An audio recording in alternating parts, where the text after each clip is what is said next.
back to the fence, and that's gone. There it is. Ace to win the set. It's caught. 20-10 touchdown. This is going to be in the gap. Yes! Goal! Go to the deflection. The Denver Huskies win their first state championship. Hey, a pleasant good evening to you, ladies and gentlemen, from Champlin Park High School, where tonight it is a tri-meet. It was actually going to be a quad. Now it's a tri, as the Anoka Tornadoes will first take on the Champlin Park Rebels, and then later on the Osseo Orioles will take on Champlin Park as well. Tim Anderson here with you, along with Ryan Nelson Kane and Rhino. We're just about ready to get started here. Carson Davis, the 107, gets a walk over here as it was open for Champlin Park. We are just about ready to get started with actual matches here tonight. For Anoka, it's kind of a hodgepodge tonight. We're going to not see some of the regulars because of match counts and things like that and big matches coming up. So a chance to see some of these other folks, some of these younger people that we have on the team. Yeah, Coach Springer called it a bit of a duct tape matchup tonight. We're Yes. just kind of patching a lineup together, but he seems confident that they can still get the job done with the people they have here. That's a sign of a good program, and we know Anoka's always been deep. And for Champlin Park, obviously this is a program that's trying to keep growing here. Coach Zach Dykes and Kentrell Galloway are continuing to work on building depth and finding guys to come and help this program up and grow a little bit. There's certainly no shortage of athletes in the building. No, for sure. I mean, it seems like they always have a good reservoir of athletes. It's just whether or not they're on the wrestling mat for them. And the last couple of years, it seems like they've had a couple of talented guys coming up. We'll see if that's true tonight. If they can match more of the depth of Anoka tonight. Griffin. And for Champlin Park, All right, here we go. We have, I believe it was Griffin, they say, for Anoka. Some loose headgear there for Alex Gow. Alex Gow coming out there and wrestling for Champlin Park. There's a good little guillotine hold there for him, trying to work around the sort of front guard there. He'll get around for two. Nice little move there. And that's just good discipline. There's a lock on. Oh, he nearly got the cradle there. It looks like that's what he's working for. If he gets that, he can kind of swing up onto the shoulders, and it looks like that's what he's going to continue to work as the young Anoka wrestler here. Who did you say this was? I believe this is Griffin. Jacob Griffin, yeah, who's wrestling tonight. Okay. Yeah, that's a tough loss. I mean, that's an experience loss for sure. You're kind of giving up the middle there. You want to keep your knees strong and be able to extend that leg. Just didn't pay attention to his position there. That's a kid they really like too, Alex Gow, who's a freshman, very talented. Yeah, what you see there. I mean, that's years of experience, knowing that you're giving up the cradle and being able to go after that quickly and make a decision. That's just a good, solid wrestling match. Finnegan Bromenschenkel gets a walkover at the 121, who he'd been wrestling up if that was the case. He's usually been wrestling around that 107, 114 area. He gets the walkover win. At 127 pounds for Anoka, Gunnar Cameron comes up for Anoka. Zach Mayo gets the call. This is at 127. Zach Mayo, a senior. Cameron, a freshman. Yeah, immediately out of the gate, the senior looking with some explosive moves there, trying to find a shot. Good job by Gunnar keeping the discipline there. Kind of gives up the underhook. That's again just an experience thing there, and he gives up the 2 points. Leverage too clearly for Mayo, a little taller, right. A little stronger perhaps. Yep, a little bit there of, like I said, just an experience thing. You don't want to give up that underhook. It was good, solid contesting when you're up on that, but we'll see if he can get out of this and get a point or two, either on a reversal or an escape. But that leg is sunk so deep for Mayo there, and again, this is what it looks like when you're a senior and you've got years of experience on a wrestling mat versus a freshman here who's learning the ropes a little bit still as far as varsity wrestling goes. This is a good match for him to learn. So splits time at this weight class with Brock Botno, the senior, who probably on a normal night might get the call here. But this is good for the freshman, as you mentioned, with a minute to go in this opening period. Yep, and we'll probably see Botno next week when we get into the Golden Shoes matchup against Coon Rapids. But good chance for some experience here for a freshman. He just needs to flip his hips and free that leg, but he's going to find himself pinned if he doesn't move here. Oh yeah, he's trying to move himself out of it, but there's the whistle, there's the pin. The misconception there, I know he's frustrated, but the misconception there is that you want to try and flip your shoulders, but what he needs to do is get that leg free so he can flip his hips. Keep your shoulders off the mat, try and pick your hands so you can sit up. just an experience error there, just making sure that you know where the priority is to work. Where's the actual danger? The danger's in the leg. The misconception is that the danger's in the shoulder. For Anoka, Connor Smith. And for Champlin Park, Chris Felinski. So they move up Chris Felinski. Felinski will take on Cameron Smith at 133. So they're moving up. They have Felinski listed as a JV wrestler, but moving him up here tonight, and that's not a bad opportunity for him. No, Connor Smith, another sophomore. I think they're both sophomores here. Yeah, this is kind of a young team for Anoka, right? They moved on with Eli Paulson graduating last year, and Carson Ban, and all those folks that they have, Carter Ban, I should say, moving on. Still have Caden Ban, but yeah, and this is what programs look like, right? Years long. Guys coming up, getting experience. You're going to have a young team every couple of years. We call these the sort of reloading years. Yep. Right. Every program has to do this. It's if you can have success in these kinds of years, that's what makes a program great. That's what you see out of the programs like Wayzata and St. Michael Albertville and Apple Valley, just able to reload year after year after year. And here, this again, talking about what I was talking about in that last match, knowing where the danger is. You've got that arm where you're giving up your neck. That's a danger point. He's got to get his head out. It looks like he's got it. He's holding the priority correctly. Heads out. Now he can escape. That's exactly what he needed to do. Gets the 1 point for the escape right there. You can't give up your head. You can't give up your knee.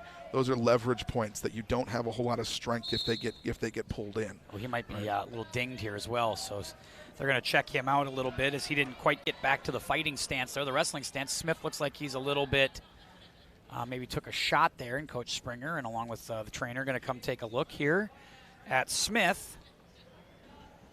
Might have just maybe took a shot there, perhaps, maybe a little elbow somewhere. Don't want to speculate too much. Just it could have been the way a he lot looked of like things, he doubled over there a little bit. I wonder if maybe he wasn't breathing when he pulled that arm over his head, and guy holds your breath because you think that's going to give you the strength. You don't want to exhale there, but you got to remember to breathe. Yeah. And it's really easy in a situation like that to forget to breathe, to forget to take a breath because you're so focused on trying to get done. What you need to get done, getting that out. So we'll take a look here and see what this. They're going to give him a second. They've here. got the bucket out there. I wonder if it's either a shot to a sensitive area or maybe the wind gets knocked out. Don't know. Hard to say, but the bucket's out. So as we take a look at the replay here, we can see if maybe we could see something here as they're kind of in the clinch, trying to get some. I don't know if we can see much there. And now we'll get back to live action. Good shot. Good quick shot there. Just got to shield himself from getting around. There you go. You just had to throw up then. I guess that's all you really had to do. Yeah, it might have been a little too much Gatorade before the match here. I know sometimes, if you're trying to make weight, right, maybe you come in a little over, you don't eat that day, and you make weight, you get a chance to eat a little bit before the match. Well, it's very physical early. Like you're coming full strength. It's not like you're easing into it. Yeah, and I think here it's, you put yourself in a bad situation again where your defense on the shot has to be a little bit better. A little bit flagrant there on the elbow, probably getting a warning from the ref. You can't throw an elbow into him. If you want to kind of lean in and drive that elbow into the back of his head, that's fine. But you can't throw the elbow into the back of his head. So 5-3 right now is the lead for Champlin Park in this match as they were able to pick up 2 points there. Was young Felinski, Chris Felinski. Felinski will take the down position here and see if he can get an escape or a reversal for another 2 points. Yeah, if you're really in on this, right? This is is this a move of confidence in your defense, right, to take the chance like this? That's right. Now the trick here is if you're Connor Smith, is you can't let him up. You got to control that knee. But it looks again like he's giving himself up, and that shot defense just isn't there. And again, we talk about the issues of experience here for Anoka. This is one of them, right? That shot defense is all about experience, right? Mm-hmm. It's knowing how do I defend against a shot? Where can I if I'm going to sprawl, I want to throw that arm so he can't get around me and keep that level of defense. Too many guys, they want to play aggressively. They want to think that I can just reverse this if I let him have it. You can't. There's a reason that these holds have been designed over hundreds of years, right? Like you can't beat tradition in some cases. You have to be able to play defense. You can't always play offense from defense. Working towards the outside of the circle here, and Connor Cameron trying to. It's a good shot at a escape here. If he can just pick that hand, good sit, way to get the ankle. But again, here we go with the lack of patience and the inability to just take a point, right? If you just stand up, you get a point. You're back within 3. You get a shot at a takedown with maybe some back points. Here's a good reversal. There you go. It just works there, right? And you saw he kind of got a little too aggressive. He backed off, just stayed patient, didn't let him get back around him and reclaim the top there. You get the reversal. Now you're within 2 points. You've got 31 seconds here left in the second period. You got 1 period after that. Go get yourself another takedown. Get yourself some back points. But remember, you got another period. Take your time, and you're already winded from that injury in the first period. Trying to lock up here with 18 seconds to go in the second period. Cameron trying to turn around. And he just needs to move faster, right? You're not going to be able. And here you take the shot. He throws the arm, what you want to do, but he's got to keep his head up on the shot. He's got to drive through the shot. It's not going to help him a whole lot if he's just kind of throwing himself at his opponent's hips. And there we go. They get the 1 extra point there. It's 8-5 after 2 periods. The lead goes to Felinski, and now he's got the option here in period number 3, right? I believe we're going to see what they call again. He'll take the down. He wants the point because if you get the escape and the takedown, you have 3 points. You're tied. That's the strategy here. If you get a reversal, now you need back points to win, but you're going to try to control that top as long as you can have it. A good sit out there, good rotation. He gets the 1 point, trying to take advantage of what looks to be a tired opponent. Now you got to pick those hands and get around. So he's got your leg. Pick those hands and get around. All right, 8-6. We talk about the heads and the knees. Your knee is taken. You got to make sure you get that knee free so that you can get around him. But he's going to the Champlin wrestler here, Felinski is going to need to get around if he wants a chance to get 2 points and kind of put this away. So ref stands him up. Defense. Ref stands him up, a little stalemate. Got to get moving, right? Refs don't give you a lot of time to kind of sit there and stall. You got to get up and go and do stuff. With good reason. I mean, a guy gets up in the third period. Both wrestlers they're exhausted here. This is a tough thing to do. You just can't sit, and that kind of looks like what Felinski's kind of content to do at this point is just kind of playing defense, right? You see him not moving much. He's not really playing aggressive. You know, he knows that he's got the advantage here. Nice move by Gunnar Cameron to try to get that. That'll tie it up. There you go. And here he's going to try to run him back onto the mat for some quick back points. 2, 3. That's 3 back points there. And that'll put him in the lead with a minute to go. But is he out of the circle? That's very close. He can't pin him out here, but he can get the back points. So as soon as this lets up, wherever it lets up, it's going to be 11-8 here. Oh, they got him. Get him. Probably, I'm guessing that came because he had the back points inbounds and he rolled out of bounds. Wow. The ref decided that would be a fall.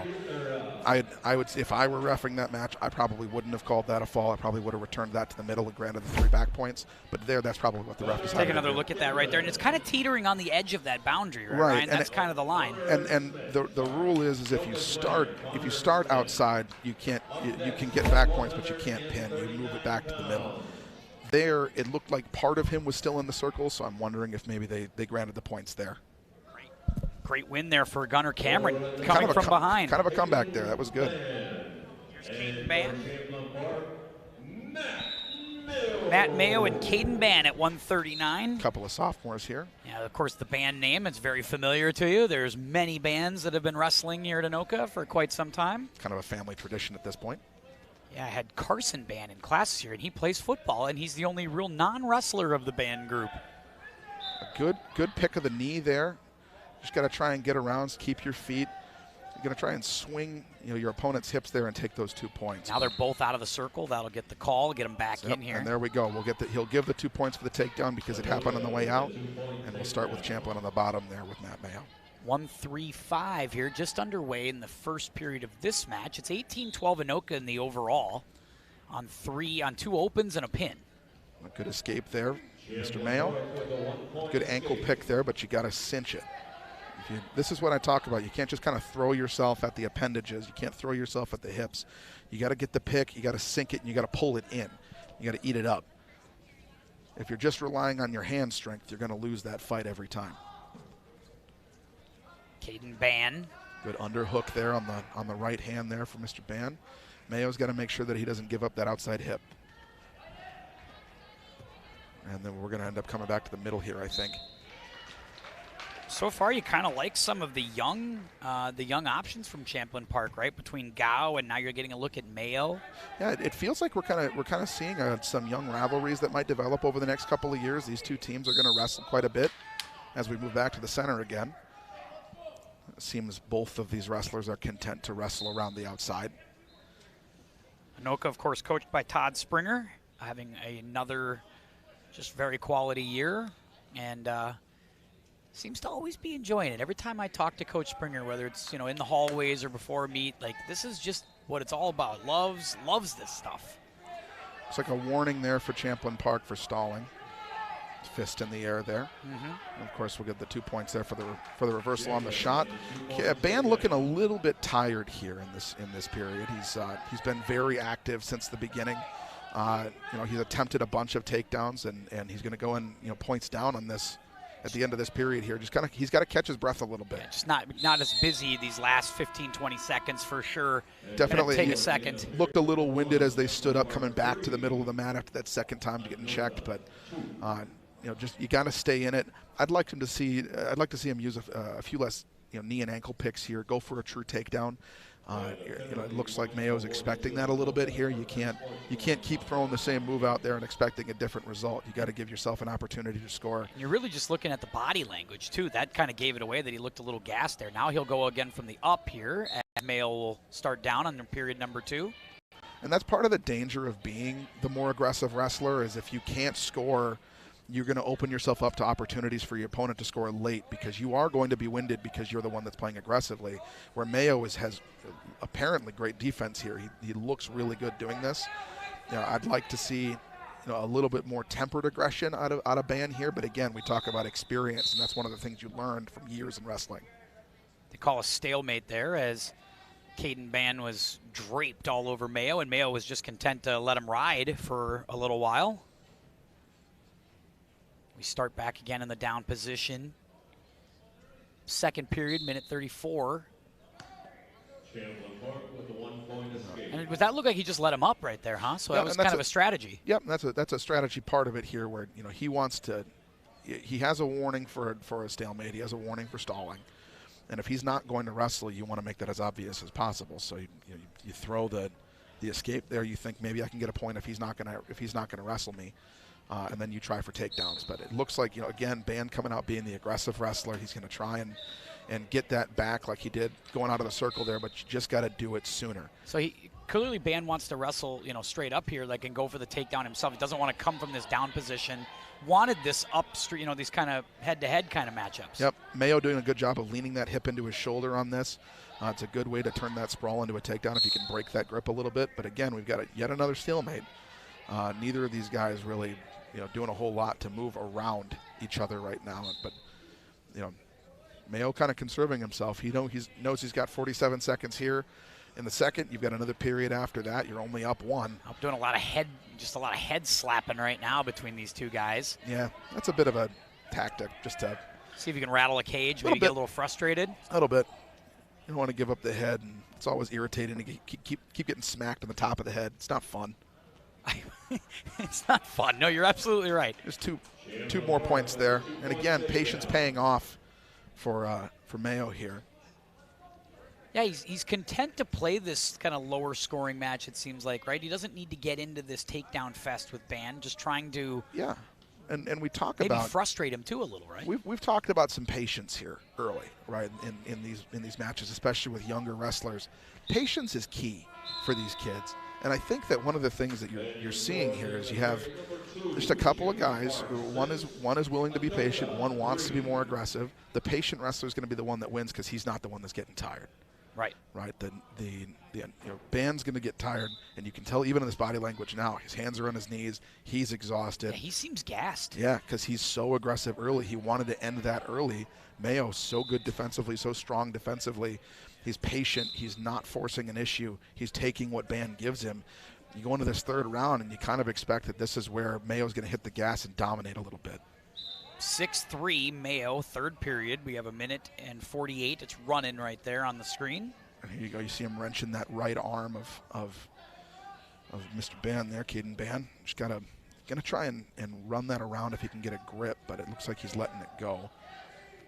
Just going to kind of see how he's leaning into that there too. He's trying to keep his head on the ground so he can't do this and sit out.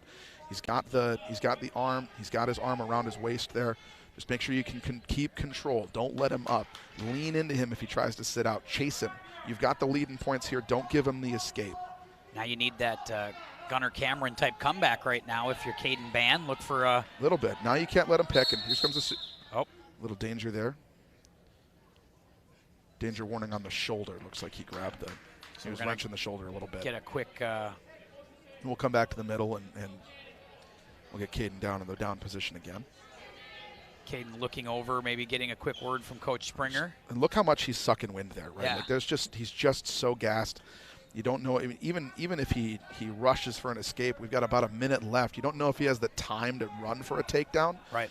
But you know, if you're going to go, I say you got about 15 seconds to get out. Otherwise, you're going to run out of time pretty quickly. But you need 3 points. You don't need two. A reversal won't do it for you. So you either need to get some quick back points or you need to get up and go. I think you're running out of time here a little bit. We get down toward the 20-second mark, and I'm going to say you're probably out of time. He's just too gassed, right? At some point, you can't move as quickly as you need to move. So you need to see some inspired movement here. And Mayo just seems to have kind of overpowered. And there's a warning and another point there for Champlin. Mayo's going to get that because, again, Ban's just gassed. He's just not moving. Yep. So we'll see here with a fall victory. Yep, 14 seconds to go in this one. Mayo has got Caden Ban where he wants him, looking to square this thing at 18 apiece, 3 falls each. Ban needs to be careful. He's got another 4 seconds here, and he can't give up his back. So just take the 3-point loss and move on. Yeah, it does not take a pinfall there, so they won't get back to a tie, but it'll be 18-15, a win for Matt Mayo. That was a solid wrestling match. That was good. He did exactly what he needed to do there. And now we're going to get a look at senior Allie Altringer, it looks like. Allie's a JV wrestler, and Allie's going to wrestle at 145. Allie Altringer. And for Champlin Park, Roderick Bright and Allie Altringer. Allie is tough as nails, senior girl. One of the better girl wrestlers in the state. Of course, obviously, Gigi Bragg gets a lot of the headlines here, too, as well, for her being her ranking. Not wrestling tonight, though. Nope, not wrestling tonight. Roderick's big and fast. We saw him play football for Champlin Park this year. Good, a good takedown there, getting around Allie's attempt there. Kind of saw her buck her hip a little bit. That was an interesting strategy. If she could have done it just a little more force, she probably could have made that work. But you know, here she's giving up that leg again, and there's an attempt at a cradle there. We talked about that earlier in the 107 match. Roderick's a big 145 too, so this is a very tough matchup physically for Allie. You see how long his arms are. That Absolutely. Can be really, really difficult to contend with at these weights. You know, where you're content to grind a little bit and you're content to move around. He's going to be able to outreach you, and that's just such a tough place to be. For any wrestler, you know, that's just a difficult position as he continues to work for that cradle there, kind of wrenching that shoulder. She's trying to hold his hand down so he can't get across her face, but you know, she's got to get some movement in quick. Good nice sit job from her. Nice work on the hand. Good knee pick. Let's see if she can suck that into her stomach and drive. Can't. Sprawl gets her again. What she's trying to do there, she wants to pull that knee into her chest and kind of drive her feet. But his weight on her head kind of pushes her hips down, and now she's in a position where she can't pull that leg. What she's got to do is keep moving her knees around, follow him around, you know, chase his butt with your nose. Nice work by Allie to hang in here in this first period after the early takedown from Roderick Bright. It's a good right leg, get that leg out and trying to get that. one more escape perhaps here before the end of this first period, which has 15 seconds left on it. Well, Altringer. No one's had the takedown yet, so we're still fighting over 2 points here. There's a stalemate. But if she would have stood back up, there's no point there. But if he gets a takedown, now it's 4-1. So an escape there wouldn't help her too much. But if she can get a takedown here and take the lead, he's going to be under some pressure in the second period. But again, we talk about patience. Don't force it if you don't have it. Yep. You know, conserve your energy. Understand that you're probably going to go 3 rounds here, and you've got to make that work. Nice job by both. Good physical first period there from both, showing a lot of There's Ali there. A good look at her. She gets a quick take in to get herself prepared for this one.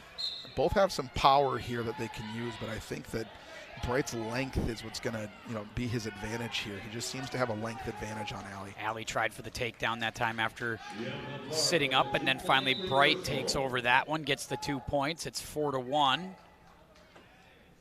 And if you're Anoka, this is kind of where you'd be, you don't want to lose any of these, but you'd be content to take 3-point losses, believing that you've got some guys coming up here who you think can score, and if they're, obviously we're looking at the roster. We don't know who's wrestling tonight. Yeah, because it's a little bit of we talked about the duct tape, right? That's where we're looking. This is one of those advantages because Ali wrestles a little more on the JV side, but getting a chance to wrestle up here, good escape from Ali, 4-2. Yeah, these young wrestlers for Anoka seem content to keep trying that knee pick. Right, they're trying to grab that knee, and it just doesn't seem to be working for them. I'd like to see a little more varied strategy there, but again, as young wrestlers, you're going to have your kind of go-to moves, the thing that you're content to use, time in and time out. You think that's your shot. That might be Ali's game there, is that little knee pick there, but she's got to do a better job of kind of sucking that into her stomach and driving. But you're right, though. She does that thing where she does stick her leg out or pop her hip out a little bit that I don't see a lot of wrestlers do that. It's a very interesting strategy to escape, but it seems like it's worked for her. She's had a couple of escapes in this match, but down 6-2. And you can see Roderick Bright trying to make an adjustment for that by grabbing that leg and bringing it back in. But you can see, again, Ali back to it. Well, and he's just leaning on her at this point, right? He's content to force her to use her energy, trying to get up, right? He's looking at the clock. I think that he's trying to go for the 5-point fall here, the tech fall. He's up 4 right now. You got another period to do this. At some point, if he feels that she's gassed, he may try to, just let her go, take the point, I'm going to take her back down. Take the point, I'm going to take a second point. And eventually you're just going to double her up. And that's where, Ali and Anoka could run into trouble if these older wrestlers for Champlin are going to keep, looking for that tech fall. That's going to be a problem for them. You got a full 2 minutes here where you got to play defense and try to hold this to a 3-point loss if you're not going to be able to get around him. So Ali will go to the down position here, hoping maybe for a quick escape. Altringer, senior. Tough kid, good kid. It's a good sit, just needs to move that right leg and get that foot out. She's unable to do that. And again, when you make decisions, you got to operate within the human reaction time here, right? If he knows what's coming, there's going to be some anticipation anyway. You've got to move quicker than he can get you. You cannot stop in a sit. You've got to go. We'll get a quick little stalemate here. Going to lift him up. It's a warning there for Bright. I don't know for what, but couldn't really tell in there. Might have seen something going on in there. Now they're going to stand both up here, 1 point. Give her the escape there, 6-3. Now what he's got to be careful of here is if she can get that knee pick in and get a takedown, then she shoots for the half on that. She's got to sit here and kind of get up and around him here. There's very nice move. You can't let that happen. You gotta sink that. Yeah, Roderick slipped it. And again, we talk about what an explosive athlete he is, just like he was in the football field this year, and it's really difficult. It's going to be difficult for someone who lacks the length, isn't quite as explosive. You might have the strength, but you don't have the explosiveness, right? We're obviously in the same weight class here, so weight isn't an issue. But if you're missing that explosiveness like he has, those movements are going to be subtle, but they're going to show out in a match like this. And that seems to be the case of what's happening here. And we talked about this again at the end of the second period. He's content to let her go and just keep getting takedowns and accruing points. 10-5 right now. Now you'll probably see him go for just a quick takedown. And he does do that right there and gets that too. Now it's a 7-point advantage. Ali's got to hang on for 30 seconds here. He'll let her back up. Oh, he might think he can get some back points here. Ali trying to lift her way through. And almost did, it looked like. He's got to watch his knee. There you go. There's the danger call on the knee. A 1-point escape there. Now you're up 6. You need another 2 points, and you can probably close this thing out. Trying to go for that last one. We'll see if Ali can hang on. And he'll see if he can make this a 4-point win for Champlin and take the lead. He's got 10 seconds to do it. Now here's a quick shot, and my guess is that'll do it. There's the pin. There's the 2-point takedown. That gets them the 8-point advantage at 14-6. And that will probably, I believe that's a 4-point win. Yep. Good battle from Altringer, stepping up and challenging a big, strong athlete from Champlin Park. Thought she hung in there nicely, but Roderick Wright showing you a lot of that physicality and athleticism that made him so successful as a football player. 100%, and that's what you get when you wrestle a JV wrestler against a varsity wrestler. It's what it looks like sometimes, right? You might get surprised and they can hold their own, and she did for the first period or so. But by the end of that, Bright's just been doing this for a long time, and he's a more explosive athlete than she is. 152. This is another definite leverage matchup as Akobo Bagana will wrestle, the senior, against Landon Swanson.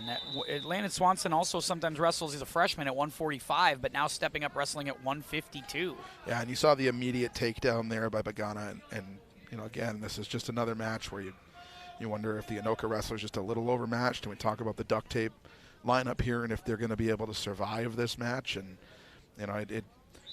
through a few matches here, it just doesn't appear that they're not running their horses tonight, and I think you can tell. Austin West, one of the ranked top 10 wrestlers in the guillotine at 152, not going tonight.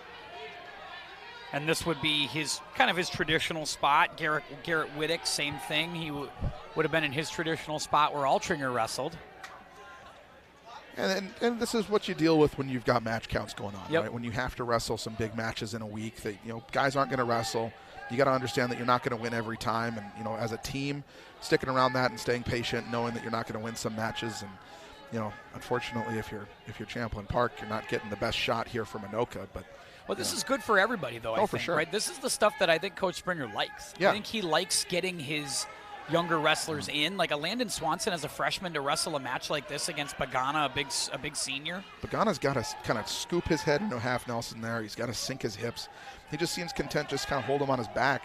He's got to control that head. Again, we talk about heads and knees. You got to control that head and get it off so he can't keep rolling around like that. And if he is, he's rolling on his shoulder. So Bagana on top of the 2-0 advantage as we get closer to the end of this first period. He's going to try to pin him with that chin there, but that's just not going to be strong enough. He'll get 3 back points for this for sure, but he's just going to run out of time on the pin.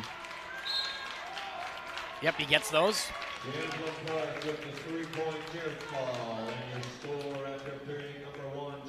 So 5-0 as Bagana jumps up on young Landon Swanson. And my guess is that we'll go down here and he'll just kind of hold. And again, we talked size or leverage differences being a big thing. I mean, probably a good 3-4 inches for Bagana here, it feels like. Yeah, and again, we talk about the length of the arm arm length and the length and and the all leverage that gives yep. you. He just appears to be a more explosive, stronger athlete at this point, but you expect that from a senior. Yeah, senior versus freshman. Yeah, there's just a little more development there, a little more time, a little more seasoning, more experience like we've talked about ad nauseum tonight. And I think that Coach Springer likes this stuff, though, because I think he likes when a freshman can show up and, hey, go on up there against their big senior and see if you can hang for sure. 3 periods, and you're going to come away better for this. And that's kind of how he's been able to build over time. Am I right? Yeah, and you see that you have the sort of explosiveness holding him to the ground here, right? As a freshman, this is where you learn. Yep. Right. Unfortunately, this is a learning experience for Mr. Swanson here. That sometimes you just don't have the strength to compete with somebody. Well, and Bagana has come out and been very physical early and getting on his game, and you can see Swanson getting twisted a little like a pretzel. Yep, and this is what Bagana's trying to do. He's trying to pin that arm down so he can keep the shoulders toward the mat. Almost got it. And you see him just kind of sinking those hips and just crawling over. Right. It's just he's flipping the position quickly. This is a better position than he was in to end the first period. He's got to get that. He's got his arm under and he's locking. He's got to find a way to kind of get his arm over the neck and scoop that head. See, he keeps trying to do it, and you see him trying to do that with that left arm there. But he's got to sink that into his elbow, and he's just not able to do that at this point. He seems content to try and pin him with his chest on his shoulder. But you go chest to chest, sink the hips, scoop the head. That's what you want to achieve here. He just doesn't seem to quite understand that. That's how you want to pin somebody if you want the pinfall here. Very close right now, though. He has got him in a really good position, and he's got it. And there it is. And it's maybe you're trying a new thing there, but you hear the coaches yelling at him. He keeps looking at him. I don't know if you got to scoop that head. Sometimes, we talk about tradition winning out. There's a reason we do the things that we do in wrestling. Yep. Right? You control the neck, you control the head. You can't get control if you're sinking your head into the crook between the chest and the shoulder, and you can't get control if you're not controlling the head. Right? So you've got to scoop that head, and you got to go chest to chest to get your weight on the shoulders, so they can't keep rocking those shoulders to get one shoulder up. Oliver Ullman gets the walkover as it's open at 160. 172-pounders from Anoka, Ian Whittick. Here's Ian Whittick. Senior will wrestle tonight. So Mitch Knight, Ian Whittick, a couple of seniors. Whittick being one of the captains for Anoka. Should be a very interesting one here at 25-24 as Anoka gets back after they get the open fall. A lot of hand fighting there. Now we're starting to get to some of these big guys here. They're going to start getting a lot of weight getting thrown around now. Yeah, this is where I think the wrestling gets a little bit better in my opinion, and not that it's been bad to this point, right? Where you don't have, you look at who's left. You don't see 9 at this point in the lineup. Yeah. Right. These are the big guys who've been working out for a few years. They grow into these weights. That's right. And maybe they started at 145, 152, and now you're 172, 189, and you've had some wrestling seasoning. You know the leverage. You've been working for this. Both of these guys look like guys who should be wrestling. They look like wrestlers, and that comes down again to experience. They're both 12th graders. They've both been in the weight room for years. This is what you want to see. Not. It looks like we want to get Whittick's foot clear there if he wants to get these points, but we're still kind of fighting here. Champlin's done a really good job of being able to reverse a lot of these takedowns at this point. Both guys got the same idea right there. Each guy's got one foot and they're yanking, and they finally had to get a little stalemate. And more than that, you see how patient both of these wrestlers are. Yep. Right. Neither of them expending a ton of energy. Neither of them, flying out at each other like you saw at the lower weights. A little more explosiveness out of Whittick at this point, but Knight's been holding his own. Champlin seems to be more, willing to play defensive wrestling here, and Anoka wants to play more aggressively, and we've seen that stylistically for years with Anoka. Sure. But this looks like Anoka wrestling. Oh, Whittick took up. Looks like he got hit in the face there. Yeah, might have got slapped a little bit. That's gonna ring Ian Whittick's bell here with 35 seconds in this first period. Like he just took a heel of the hand to the nose. That'll clear your sinuses, I guess. Sure will. We'll get your nose running. Yep. Get things going. Whittick maybe doesn't like the hand fighting. Yeah, I don't think he's a huge fan of that, and letting Mitch Knight know that a bit. I think that it seems to be a trend here with Champlin that they like to do the hand fighting. They like the head slaps. They like to push you around from the top spot there. But they're not Champlin's not taking a ton of shots tonight. No. They seem content to let Anoka take the shots, and they'll rotate around for the 2 points. But you'd like to see a little more aggression out of Champlin, but you can't deny the strategy at this point, up 25-24 in the match. Yeah, no kidding. And in most of the matches that have been wrestled, they've been successful, right? I mean, 3 of the wins for Anoka tonight on the 6-point falls have been through opens. Yeah, and that means 3 of their 4 falls there are open. So again, we talk about experience. Anoka's going to struggle with that a little bit tonight. And Champlin obviously with a little bit more of a senior lineup, showing out in who's out tonight. So hopefully, this is good experience for these young Anoka wrestlers, and we'll get the full complement of Anoka wrestlers next Friday. Oh yeah, the big one. That's going to be huge, and we'll talk a little bit more about that because it's a recent add to the QCTV schedule. The big match. Only a little blood perhaps with Mitch Knight as we get a close up there as he stuffs some cotton in there, and that's tough guy stuff right there. That's. They'll bring him back down into that top position. It's been very physical, Whittick, but you're right, not explosive as far as like burning all your energy, but also very physical with these two guys. Good reversal by Whittick there, get him back to the ground. He's got control of that arm underneath him. We'll see if he can scoop that arm and kind of drive those shoulders into the ground as he walks around, similar to what we saw Bagana do in the last match. You see Whittick trying to run around the outside there. But the leg is hooked. You've got Knight there trying to hook that leg so he can't move, and now it looks like you've got Whittick who's trying to hook the leg so Knight can't get up. Yeah, first 2 points of the match right there go to Whittick. Been hard fought so far. And you see him just continuing trying to drive that shoulder. He's got to be careful. He's got to control those arms, or he's going to find that Knight's going to be on top of him or escaped. So it's, you can't lose leverage in those points. We talk about controlling the head and controlling the knees. You see how he's trying to control the arm. We talk about the point of danger there. You've got to be able to control the head. If you want to flip a guy onto his shoulders, you got to get one of those 2 points. And he just seems content to fight for the arm right now, and that's not going to win him much.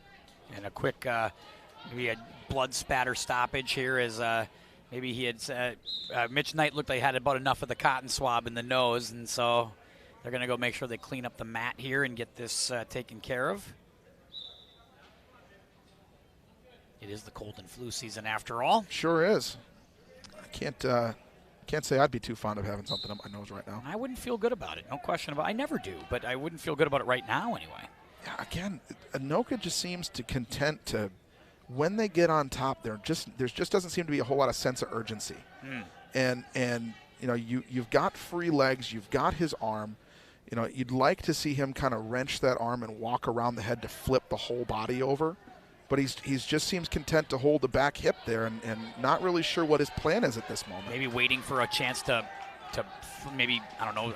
It's a great question. Is it maybe flip him back over, looking for something there? Yeah, right? and I think maybe what you're seeing is a little obstinacy on the game plan side of Anoka here, where all of these wrestlers seem to be trying the same move set.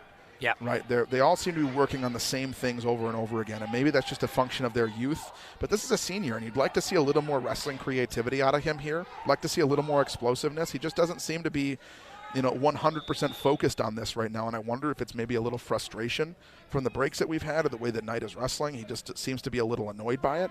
So, we'll see what the third round holds here, but it just doesn't seem like like Whit is 100% focused. He's not getting on what he wants right now. I think he's just not getting what he wants either, clearly, right? Like, Mitch Knight seems to be doing enough stuff to maybe throw some wrenches into these plans. Both sides, right? Because Mitch isn't scoring much either. It's 2-1 as we head into this third period.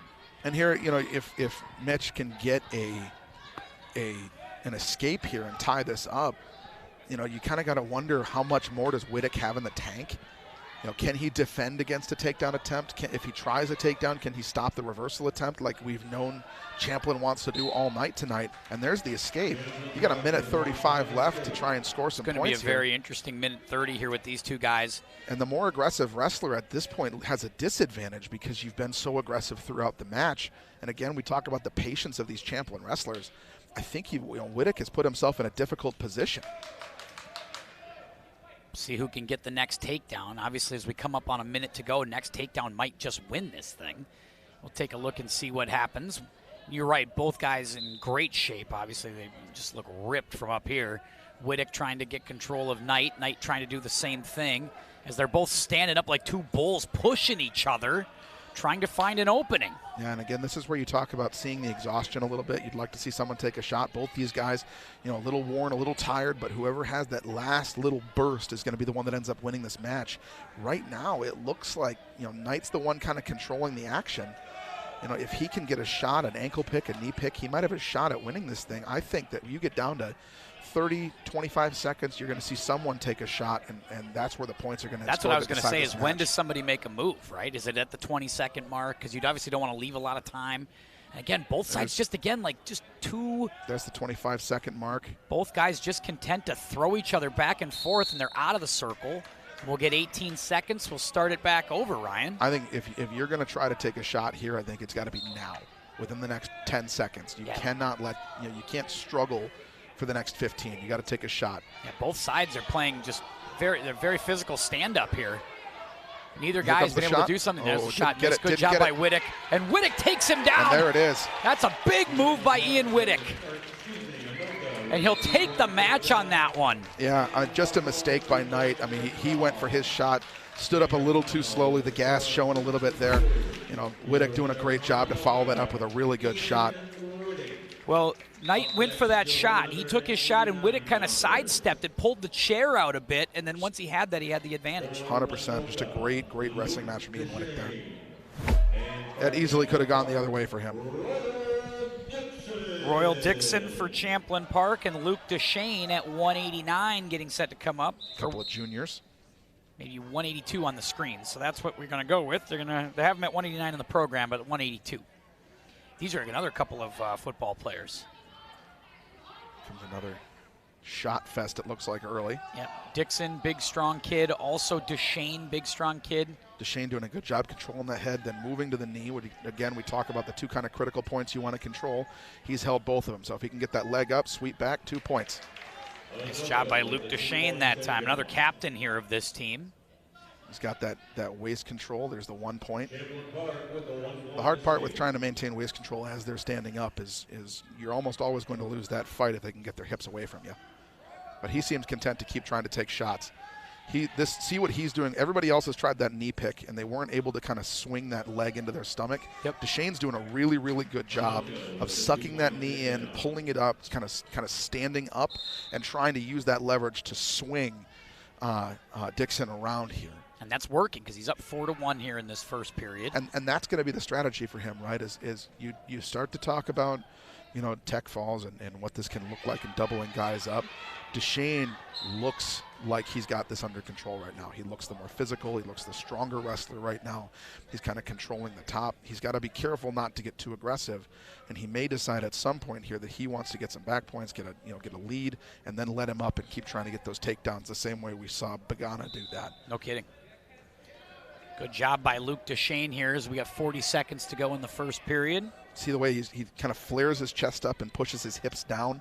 That's putting all of your center of mass on their center of mass. It makes it really challenging and exhausting to try and get up. So it's not just about how many points can I score in the first round. It's how can I, without exhausting myself, force my opponent to exert more energy than I am. And he's doing a really good job of forcing Dixon to try and here we might have a pin. Yeah, he didn't, Riley, and that's that was a it's really not good giving step around. It's not giving Riley Dixon a lot of or Royal Dixon to go for anything to grab, anything to reverse out of. And again, we talk about controlling the head and the knee. He's got the arm. This is where he'll get his 3 points there. This is where you kind of want to sink your hips if you want the pin there. Sink your hips onto his chest and grab that head. Yeah. Right, lift that into your hips. That's the best way to try and pull those shoulder blades to the ground and make sure he can't get them up again. As Dixon here, he's going to look for an escape. But you talk about how winded some of these guys look after round one. Dixon looks winded. Yeah, he got just rode to the ground by Deshane. For sure. Absolutely. And we were talking about the hips on hips, right? Making sure your weight's on their weight, not letting him up, making him work harder than he normally needs to get up in that situation. And this is the result. Well, when you're spending so much time on the ground and you've got 182 pounds on top of you that's bearing down, and it's asking 100%. a lot for you to exert. Well, and let's look at a comparable result here first, right? You saw the first escape where Dixon got that first point. Here he tries the same move to get up, and you have Deshane able to ride him to the ground again. That's a sign of exhaustion. That means you're not as explosive as you were the first time you were getting up. You're not able to control your body motions. You are being controlled. So he's got to find some wind here as he's going to get run around again on that arm bar. Yeah, he's not having fun right now. Nope, he's certainly he's in the pretzel mode here, and he was feeling it, not enjoying that, and he might be in some pain. That was a stoppage, I think, because he was saying he was in pain, but that probably wasn't a danger. So. All right, let's see what Royal Dixon says to the ref here. As he was clearly not feeling something. I don't know if we'll get a replay on that, but and he's gonna go unless it was his wrist, that was could be yeah. That looked fine. He was in some pain. I mean, it didn't look like the hold itself was painful, but I think clearly Royal Dixon was in some pain because you could see it on his face, and he was yelling out. Yeah, and every wrestler's been there, right? You have to deal with that a little bit, but the Springer's probably going to be asking why the stop. Yep. If there wasn't a danger. Stopping because a guy is in pain.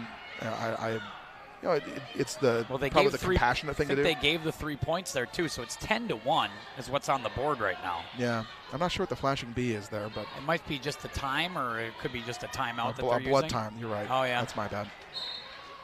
I didn't realize they had that on the scoreboard. That's nifty. Look at that. Everything's new here, Rhino. It's actually my first time in this gym. Yeah, it's a lovely field house nice over here at facility Champlin out here. Park. Yeah, it's very nice.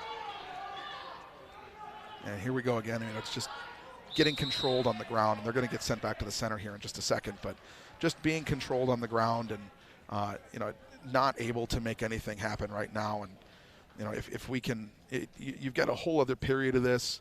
If there's no pin, you kind of wonder if Deshane's just going to start, letting them up. And here you go. You'll have the. We were really impressed with Bagana in his match, and just how much he looked like he could really control things. I think this has been the most impressive of the night. Deshane looks like he is in full control of his situation.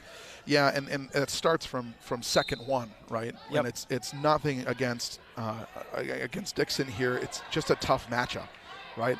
You've got a very experienced captain of the wrestling team. Dixon.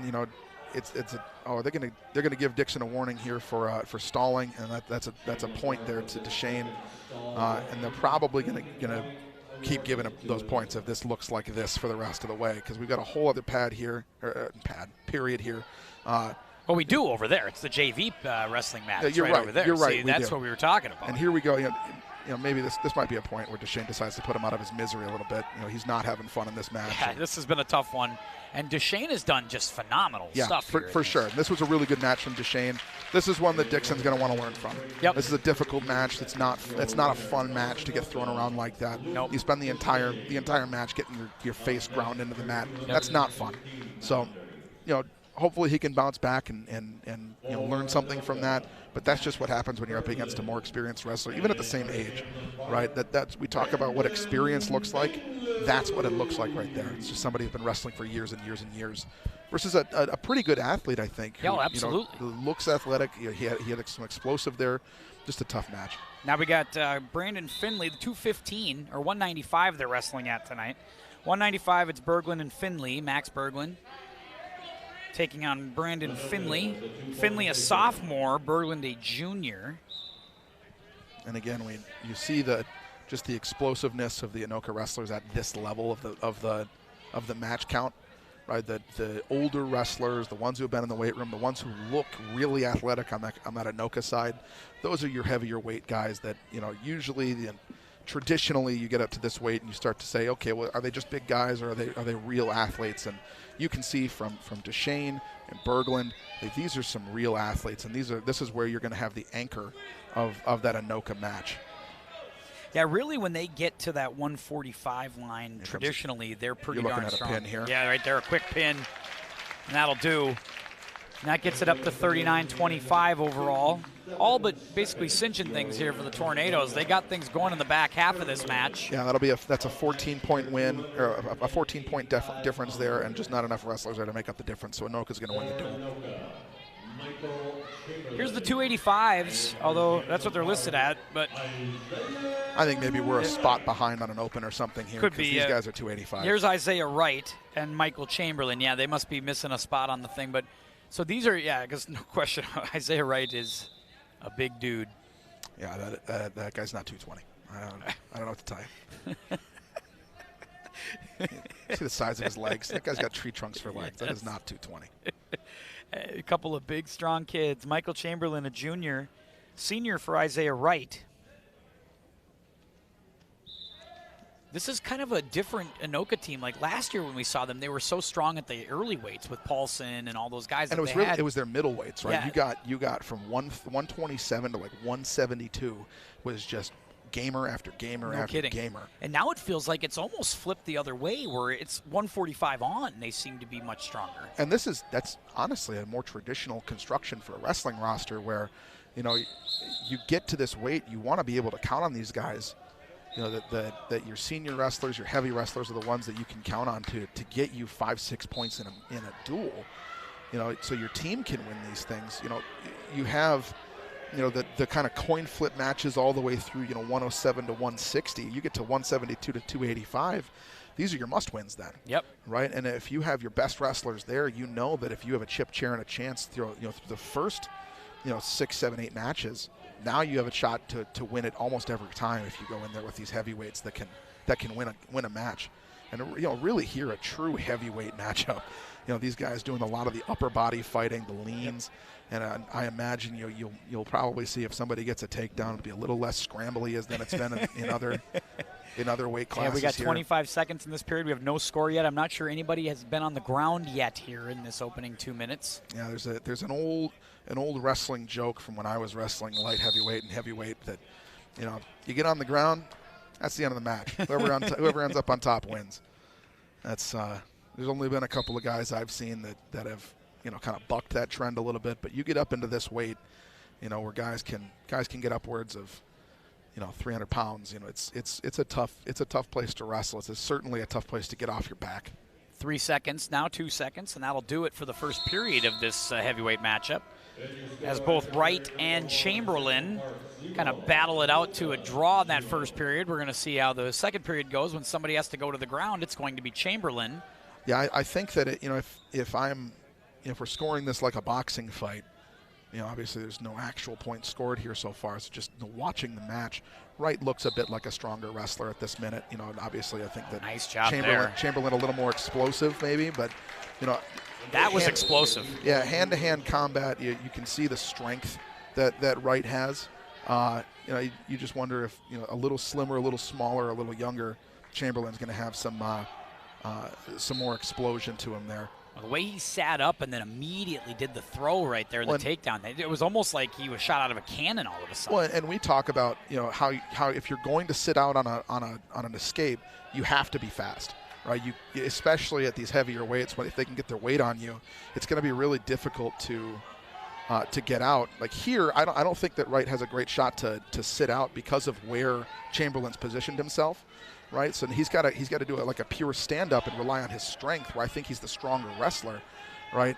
He can't allow Chamberlain can't allow Wright to get around there. He's locked in the cradle there. We'll see if Chamberlain can hold that and kind of step around and run him onto his back. But he's given up the head and the knee there. As you say, not the recipe for success if they can turn him. And there it is. He's just got to keep him on the mat. Wright's going to try and get out of this, and he does. Pretty much did. Good job there by Isaiah Wright just to kind of escape that situation. The same way, we don't like to talk too much pro wrestling here, but if you get the submission lock, you get the rope. Yeah. The submission ends, right? It's the same thing with the cradle there.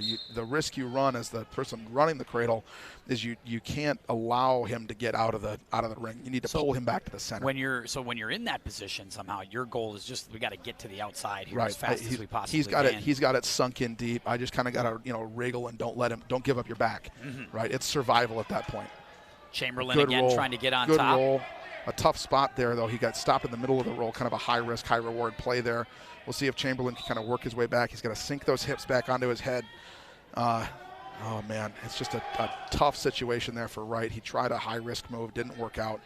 And that can get you pinned, especially in a heavyweight match, that kind of jelly roll move that he did there. Just a tough spot. Poor waist control from Chamberlain's going to give a point to Wright. We'll come back to that sort of bear fighting that we had at the beginning of this match. I was going to say, get back to the traditional standing up stuff here. 10 seconds to go in the second period, and it's a good battle here with these two. If I'm right, I'm looking for some underhooks here. I'd like to get under the arms and see if I can maybe achieve a throw over my hip. I know I'm the stronger wrestler. I was able to throw him from the ground and do that roll. If we're going to stand up, I want to make sure that I can throw my hip on you. All right, we're going to probably switch spots here, and here comes Wright to the down position. I'd watch for that roll one more time here. He knows he can't get the sit because of where Chamberlain is sitting. If he can't get a sit out here, escape, watch that roll that he tried before. Chamberlain trying to keep him to the ground. Good job controlling that arm, not letting him up. But watch that leg kick. He might try and spin around there. Minute 45, period 3. You don't get style points in wrestling, but if you can be explosive, style can help a little bit, and I think Wright might want to try and flex that style a little bit. Wright needs to get an escape and square this thing. There's the leg. He's got to get that arm free. Good job getting that right leg out. Now you just got to get that left leg up. He's trying to prop himself up on that left arm. There it is. So now you've got to get your head out, and you've got the escape. So all he's got to do is kind of pick that hand, get that head up over his arm. There it is. There's the 1 point. So now you see that Chamberlain has that underhook on his right arm. right? So he's got to work to get a grip there somewhere. I would say you probably want the other underhook too, and you can try a bear hug, you can try a throw like they're both trying to do there, but if you get an underhook in big man wrestling, it's over, right? That's the game. You know, the same way that you have traditional shots at the lower weights, an underhook in heavyweight wrestling is gold. That's what you want to get. You see them kind of fighting. They're not giving up the inside of their arm. That's not what they want to do, because with guys like this, if they can get their hip under you, that's the leverage they're trying to get to throw you onto the ground and get on top of you quickly. You know, and then they can put their weight on your chest to chest, drop the hips, and all that weight is sitting on your chest, and it's over. We are waiting in the final 30 seconds. Chamberlain, who I think got off to the good start, got the little lead, but nice job by Wright to get a couple of escapes to tie it at 2. Yeah, both guys trying to jockey for something late in this match. Another underhook there. You got arm control from Wright on the outside, but the inside's where you want it. Left arm underhook for Chamberlain here. We're going to have a draw after 3 here, unless somebody can get a quick 2 points. 3 seconds, 2 seconds, 1 second. And he's, no, it's close. There's the 2. Oh, he didn't get it. Nope, did not get it in time. Oh, that looked like it was 2, but the ref Very won't award close. it. So a draw in the final battle between these two teams. Oh, no, they're going to stand him up. Yeah, so we'll get a minute of overtime here. This isn't sudden death yet. I don't believe. Overtime has always been hard for me. I don't remember the rules of overtime. I don't see a lot of draws, in fairness. But I believe it's a minute of overtime. It's my first draw of the year. It's a minute of overtime in the 4th period. If they go to a 5th period, that will be sudden death. And if they go to a 6th, that will again be another minute of pure wrestling. If I'm remembering that correctly. The question is who's going to be both teams really getting into it. Nice job seeing both benches getting up yelling. He's got control of Chamberlain's got control of his head and his knee. There's the pull. Can he take him down? He's got to get that arm off his legs. He's got to sink that hip around. There's the 2. There it was. And that's the win. It was sudden death. That's my mistake. There we go. We'll take that. Don't mean to misspeak there for our listeners and our watchers there. That's doing the best we can here, trying to remember high school wrestling rules. Hey, a very impressive win, and then for Todd Springer, that I believe is the record-winning win for him, as he achieves 450 career wins for Coach Todd Springer.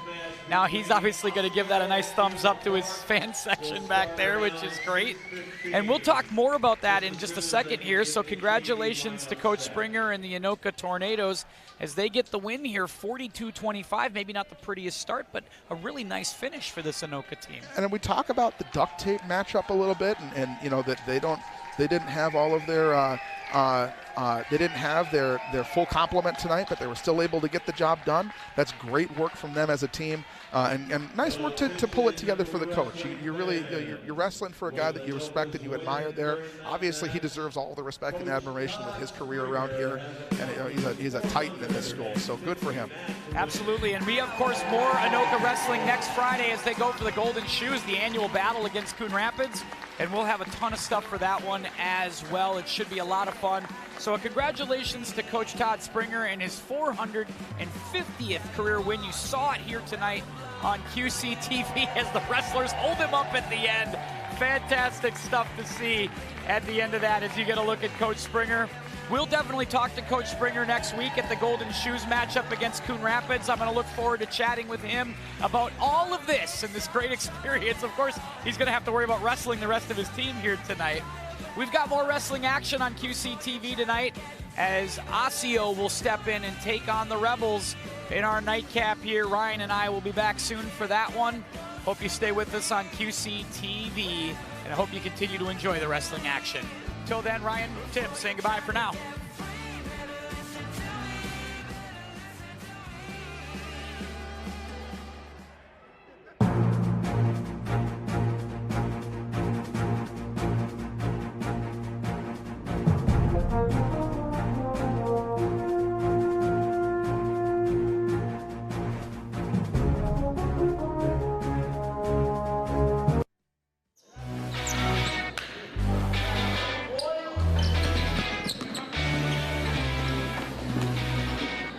Excited to just get back and playing with all my guys. We've been playing together since like middle school, and I'm just seeing the coaching staff, seeing everybody every day, just makes me happy.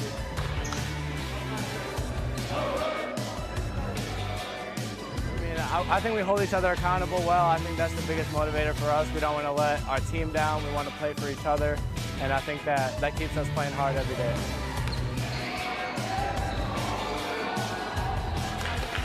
As I continue to play varsity, I've continued to get better over the years, and I just want to keep getting better and producing more and more and helping the team out.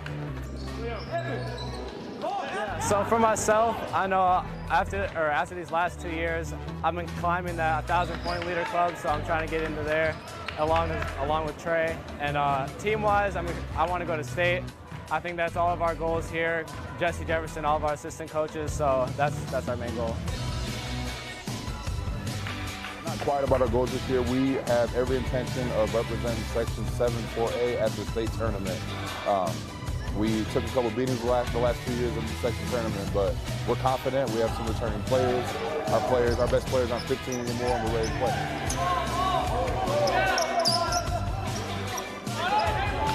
Our junior class is pretty deep this year. Trey Borchers, Peyton Fidani, Affy Beckway, Caleb Shearer. These 4 guys in particular have been playing together since they were in 4th and 5th grade. So the camaraderie is good. They've had a lot of success at the younger levels. They kind of hit their lumps as freshmen and sophomores, playing without a lot of experience, but they're juniors now.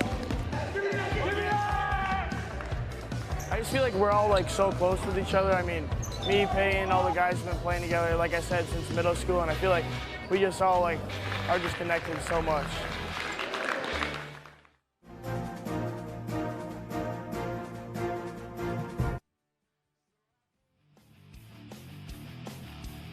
Tough matchup tonight here at the Anoka Fieldhouse, where the Anoka Tornadoes took on the Wayzata Trojans, and early on it was a layup line for the Wayzata Trojans. Good feed here for Hawkinson. Sophie Hawkinson turns around, knocks that one down as well.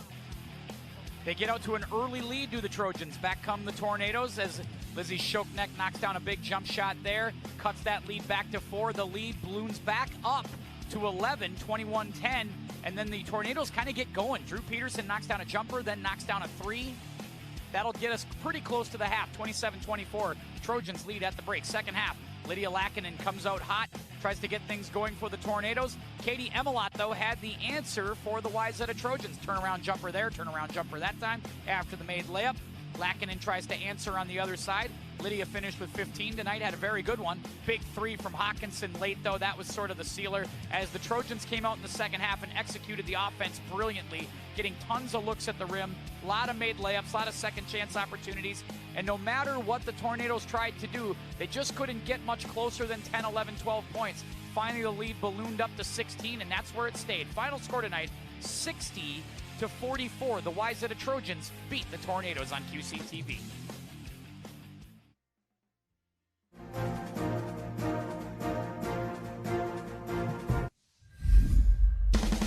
Thursday night at the Anoka Area Ice Arena, Northwest Suburban Conference Hockey. The Tornadoes hosting the Totino Grace Eagles. And it was the Eagles scoring twice in the first period after a couple of good looks there. Initial save by Lafferty, the goaltender for Anoka. Horak out in front from Anderson and Gallivan, his first goal of the season. 1-0 Totino Grace. Anoka, tight look there that sailed high. Then back comes Gallivan. And a rising wrister over the glove of the goaltender Lafferty under the crossbar. Gallivan's second of the season.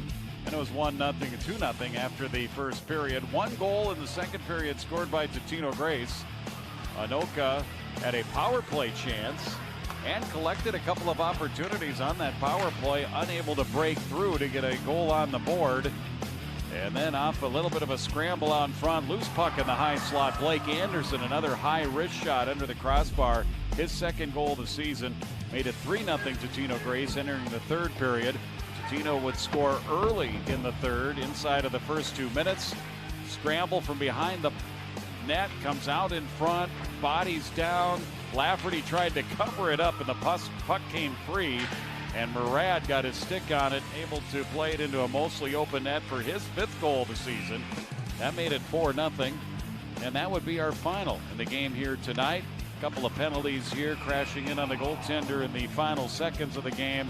Some frustrations boiled over, but it's Totino Grace getting their 6th win of the season, a 4-0 win over Anoka.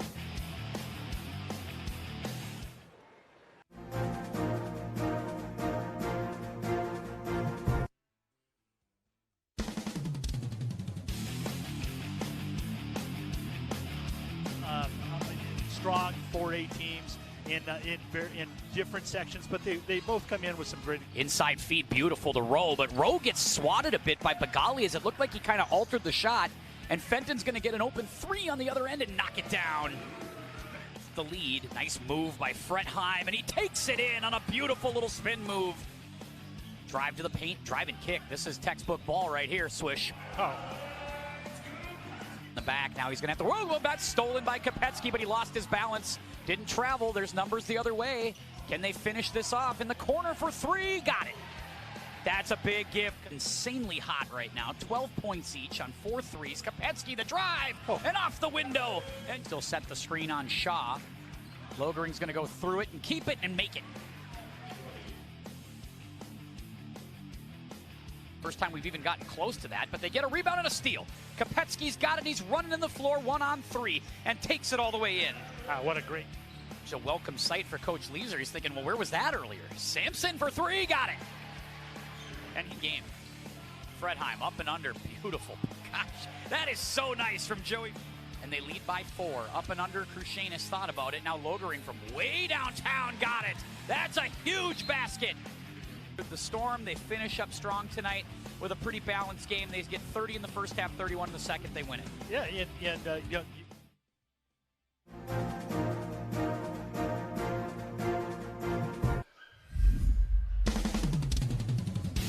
Girls high school basketball coming your way, QCTV. A Friday matinee. The Huskies come in with a record of 5-2, taking on the Rebels of Champlin Park, 2-7.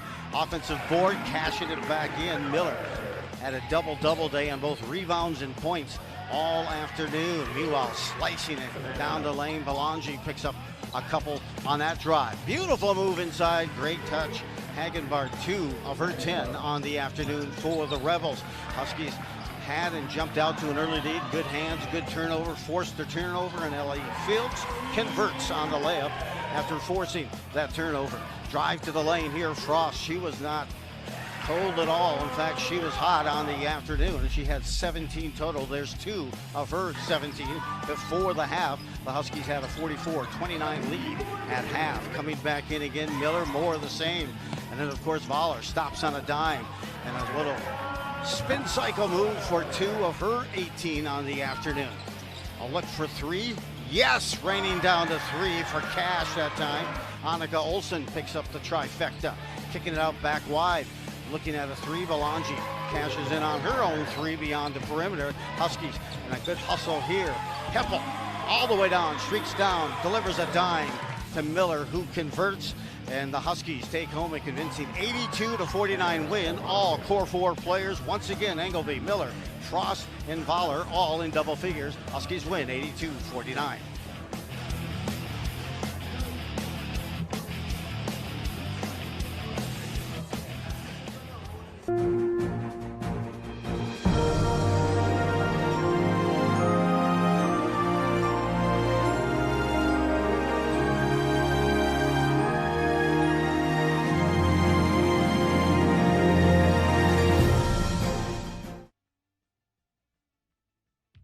Club started 2 years ago and was basically inspired by my own children to have a club at the school that I knew that they would definitely like, as they're not that into sports and things of that nature. So I wanted to create something that I know my family would like. The games that we provide are not like the ones that they'll necessarily find at home.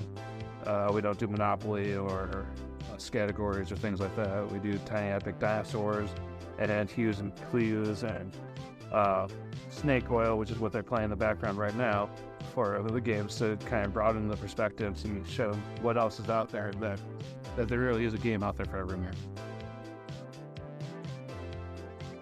I would say it's a fun experience to play games with your friends and meet new people that maybe just like not people that you know that would play some different games, and you also get to learn a bunch of new games that you probably haven't heard of. Club's a lot of fun. We play various types of games, from board games to card games. It's a real open atmosphere. You won't feel any kind of criticism about any part of you. And like 5 years, I see the club expanding. Hopefully more kids come, bring more games, expand horizons. There's been days when they aren't up for a game and they just need a safe place to be. We're open to it. You know, they just want to be here around friends that are, you know, weird like them. That's awesome too. The best part of the club is just getting to sit down and play board games with other people and make new relationships. Club is having fun with my friends, being idiots, and just being silly within the games. So, especially in this day and age where, you know, it's all available, but still really scary having a place that you know that you can go to that is going to be safe, that is going to be welcoming, and you know, you can be with the other weirdos that you want to be with, which was really hard to find when I was younger. I think it's incredibly important.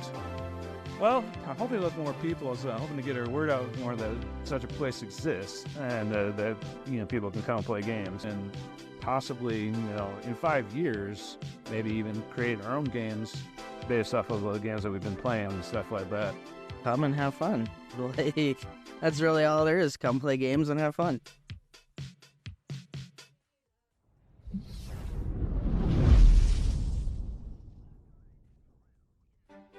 Hi there, I'm Cameron Kaitonen, City of Andover Natural Resources Technician. I'm here to talk about the Nature Preserve Commission, formerly known as the Open Space Advisory Commission, which is an advisory board to the City Council.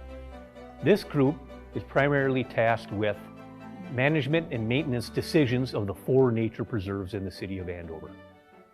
This group was originally formed in 2006 to help decide what properties to purchase after the approved $2 million bond referendum that same year.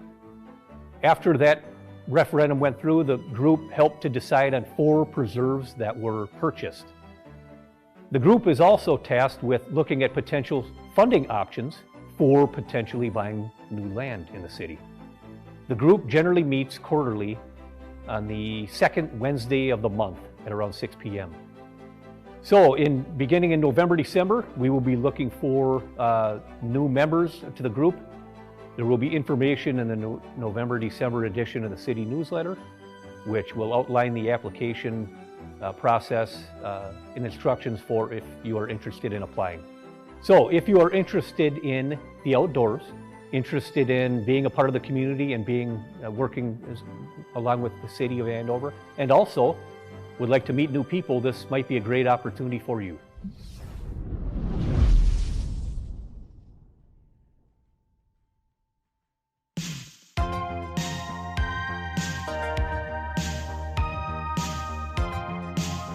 Greetings, dear viewer, on the next episode of Game Sharks. We are wrapping up the year. We're talking about our top 1, 2, 3, 4, 5 games of the year with a couple honorable mentions as well.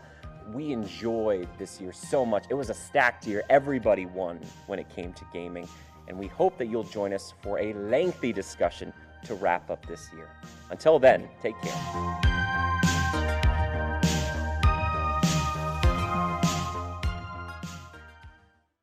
'Twas the morning after snowfall before the plows arrived.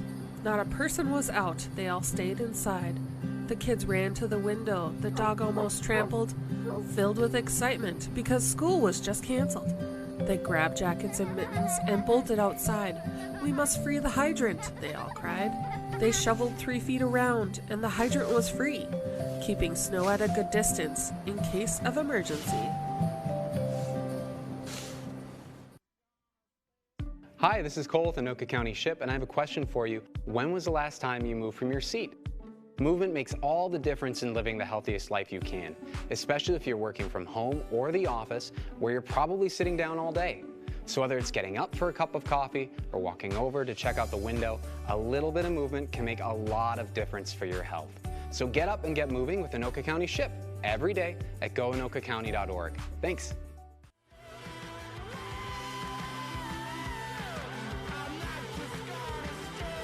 Okay, and welcome back, everybody, to Champlin Park High School. Tim Anderson, Ryan Nelson Kane here with you. We just saw match number 1 here of our kind of a tri-dual kind. I don't know what you want to call it here. Triangle meet. Triangle meet here tonight as Anoka takes care of Champlin Park. And now we will see Osseo, the Orioles, taking on the Rebels of Champlin Park. Might see some different, maybe a couple different guys that we didn't see in the first match. We might see some new stuff here, but we're going to get a look at this Osseo team as well, coached by Tony Castro. Looks like we'll start with an open match or an open spot here for the Orioles to take 6 points with 8th grader Paul Soberg.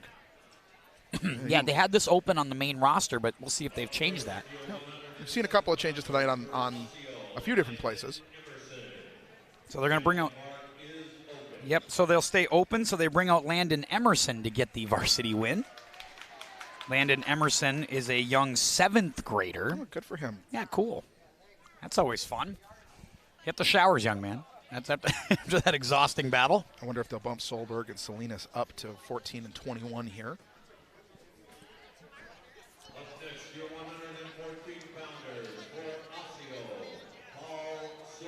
Yep. Nate Akobo is out, and also Paul Solberg. Solberg, an 8th grader. Akobo, 11th grader. This is a very young Osseo team when you take a look at their roster, Ryan. Lots of young wrestlers. I'm excited to see 189-pound Levi Aken, an 8th grader at 189. Good night. That is a large young man. Solberg, the young 8th grader, trying to work here as both guys kind of jockeying in the stand-up position. Now finally Akobo trying to do a little move. And if you were watching the Anoka Champlin matchup here, you see still more of that head fighting from Champlin, that style definitely coming through in the way that Champlin wants to wrestle. But Osseo, you got Solberg here standing strong. He's holding his own pretty well for an 8th grader in this match. It looks, yet to see a real shot out of either of them here, which is odd for a match at this low weight class. Good job. What a shot by Solberg to get around. Yeah, 2-point takedown for Solberg, and now back on top here as Akobo is working, the young junior. It looks like you've got just another experience error there, trying to control the foot on the way up. Time and a place there for young Mr. Solberg there. You'd like to see him do what he's doing right now and just kind of drive that forward. But a good job so far of controlling this match and controlling his head down on the ground there, not letting him kind of get any space from the ground as he locks in that cradle there again. Let's see if he can run that around and roll him up onto his head. A good job there to control it. See if he can take a wide step. That's what he's going to look to do there. Nice spin over the top, releases the cradle. He works back around, and that'll be an escape. Oh, looks like he's got the knee there on the outside there. A little tough to see from up here. That'll be an escape there for Akobo. Good job by him to get out. He'll take a point in a 2-1 score here toward the Osseo wrestler, Paul Solberg. 4 seconds left of the first period here. This is going to go to the break in the period with a 2-1 lead for Paul Solberg and the Osseo Orioles. Already up 6 in the duel from the open spot at 107. Good job there in the first period by Paul Solberg to control that. He gives up the escape at the end here, but we'll see if he takes a quick shot here to go back up and take another 2 points here. Starting to see Mr. Akobo here is he able to stay not gassed at this point. He's been on the ground a lot. He's been working hard to get up. When you spend that long on the ground, it can be really difficult, especially you give up the cradle early, and now you're giving up the ankle pick again. It looks like we're getting really close to getting those 2 points awarded to Solberg again. Very impressed with young Paul Solberg and what he's able to do here. Very impressive. We'll get a danger call there from the referee as Solberg pulls the knee and kind of runs his head into the side there. You can't pull the knee at that angle from the ankle the way that he was doing. You can't do that. So they'll release and go back into the referee's position. 4-1 right now. They have the advantage for Solberg as it's the early lead after the open weight for Osseo to be up 6-0. A great knee sweep there from Solberg to keep Akobo on the ground. He's got the arm there across the body. You'd like to see him kind of hold that and run around. But he's controlling the head. He's doing a good job of keeping him on the ground. And again, we talked a lot about this at the higher weights for in the Anoka match with Bagana doing it, and that Dixon DeShane match at 189 in the Anoka Champlin match of just wearing your opponent down through these kind of, the middle part of the first round and into this, middle part of the second round. Just using your weight and what you have strength-wise to kind of run them into a tough spot. Oh, they might have him in a pin here. That's the cradle. He's got it in tight. He's got to hold that, just kind of sink his head. Good kick. What a way to get out of that. That's 3 back points there as we'll move to a good 7-1 here as we get to the last 20 seconds of the second period. This is super impressive to watch. For an 8th grader to be doing this to a junior is impressive. But, this looks like somebody who's been wrestling for a few years. My guess is he came up through youth wrestling. He's been doing this since he was young. Not saying that Akobo hasn't, but there looks to be an experience gap where you wouldn't expect it to be here. Just really sound technical wrestling from Soberg. Yeah, we didn't see her tonight in the Anoka match, but this is very similar to the trajectory of a Gigi Bragg, right? Where she was wrestling at this weight class very early on, 8th grade, 9th grade, and now as an 11th grader still there, and grows they kind of grow into that position quickly and have success. Yeah, and even here, that sit is so good where he just kind of slides away and doesn't offer any space for his opponent to move. And he controls the wrist. It looks like he's trying to work up to the head. He's going to look for that kind of pick as he snaps the head down and looks for the takedown. This is very technical wrestling that I would expect from the junior and not the 8th grader. Yeah, as Paul Soberg working to get right now, if you're just trying to maybe hang on here. There's that pick that I was talking about, that quick shot as he gets the 2 on the takedown there. Akobo avoided a near fall, or avoided a fall in the second period, now trying to hang on here in the third. As you see that drive into the arm there as he controls the head by pushing the arm through the ground. He's got the arm around in a position where he can actually use it here. He's had control of that wrist this full period here. And you expect him to scoop that head and kind of take a step around. And there's that step, there's the head control, as he'll kind of work that around into the cradle again. Beautiful. Tough spot to be in here for Akobo. He's not moving much. That's going to look like a pin here quick if he can't get that leg kicked very again. Close. That shoulder looks like it's up. There it is. Boy, that was really impressive for Paul Soberg as he dominates the match all the way through and ends up pulling off the pin victory at the end. And that's tough too, because now instead of maybe taking the tech fall or taking a 4-point win, instead it's the full 6. Well, and let's not forget too, he's wrestling a weight class up there. So he was wrestling a heavier opponent, an older opponent, likely a stronger opponent, and his technique is what won there. Another 8th grade here, Simon Selenas, I think. Yeah, Simon Selenas against Alex Gao. We saw Gao in the first match. And Gao, a technical and explosive wrestler in his own right. Excellent takedown there. And here's where, it's just a year, but it's the weight difference too, and a tough spot for a young kid to get put in here. But you join the team, this is what you're going to get. Really was impressed with Gao in the first. There were a couple of really impressive performances from Champlin Park in that match against Anoka. Gao certainly one of them. Yep. Also, Gao, Matt Mayo, Roderick Bright, and Bagana. Man, Bagana really had a nice. Here we go with another cradle. It's like maybe a little revenge attempt here. This would be a good one for Champlin Park. Already down a couple of pinfalls. Would like to go ahead and get this one, kind of get back in. We talk about, wow. Good suplex there to return him to the mat. I think one of the issues here, and now you're in a tough spot where you might get some back points given up. He's just that you get that kind of gator roll, like the freestyle Greco-Roman gator roll there. And if you can hold it, you'll give up some points, but it's dangerous because if you let up your grip at all, your opponent can flip around and put you in a pinfall situation or a near fall situation. So, Greco-Roman gator roll sounds delicious. Well, it's especially in freestyle when you take somebody down, you're trying to score as many points as possible, so you just kind of roll, right, and try to get it across the shoulders, and you'll get your back points that way. Another good takedown there. Yeah, he's really looking good here. And this comes back again to the experience side of this, right? Where the guy was just a freshman too. Yeah. It's just amazing how impressive he is as well as a young wrestler. But you can tell who's wrestled youth wrestling and who hasn't here, right? Sure. The guys who are these young guys who are wrestling these weights but look really experienced. Like we saw it from Soberg in the last match for Osseo, right? It goes the other way this time, where these young guys who have been doing this for long enough where it becomes, nice job, just a great roll there. He might have the pin here. He's got control of that arm. It's He's got to get close. his head out from under his shoulder. But he'll survive. Saved by the bell. There's some good back points there. Go up 7-1. Champlin have the opportunity to call here, decide what they want to do. He'll take the down, try to get the point, maybe the reversal. I think he thinks he can get the 3 here, the full complement with the escape and the reversal, or the escape and the takedown. Yeah, that was quick. Yeah, there's the escape. Here comes the takedown. He'll snap him real quick and go for that knee that he's just kind of given up, hanging out there. Yeah, it's not the knee I would have gone for, but there it is. There's the shoulder tuck, and he'll get through. Good job by him. Cross face there across the face of young Selenas. They'll try and get his back points here and then let him back up. There's that sort of almost trying to just push off the mat here a little bit, trying to get out of the circle. You see what he's doing? He's rotating his hips around so the shoulders end up in the circle, so he can start. The ref can start the count on the near fall.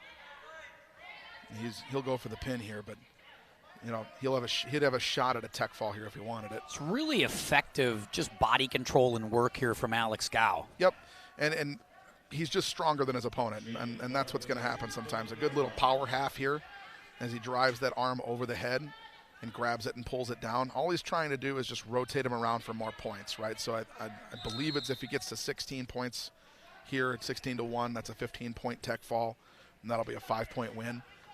Good cross face there, nice strong. You saw it. We talked about this at the. I think he did this in the match against Anoka, where he kind of had that drive of the elbow down into the head, and the ref called him for a warning. This time he doesn't do that. He gets a good cross face where he's not destroying his opponent, the back of his opponent's head, and he can just kind of pull him across. Looks like we're going to get into a pin situation here. Yeah, he's definitely trying to bridge out of it.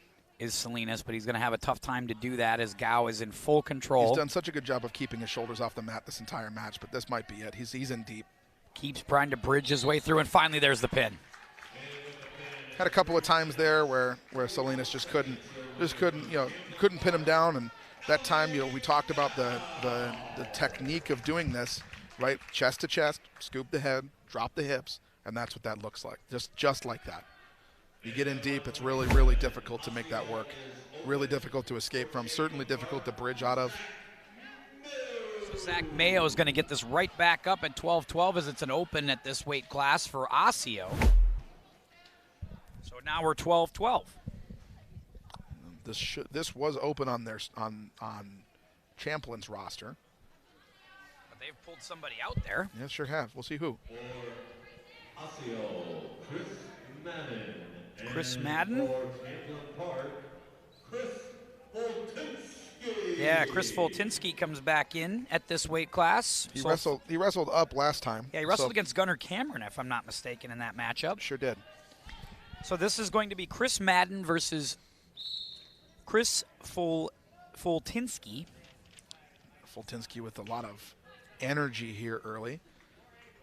Some good defensive wrestling from Madden here. Madden just a sophomore.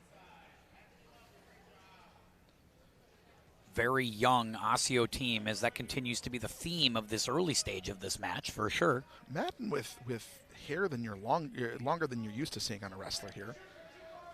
It's we saw that back in the Altringer match for Anoka, where her hair was just flying all over the place. And I know in tournaments they'll make you wear skull caps and they'll make you tie that up. It can be a hazard if you get into some of these matches with longer hair, where your fingers can get caught in a half or something like that. Where if you got tape on your fingers, or if you're just trying to get the half Nelson, your hands can get caught in somebody's hair.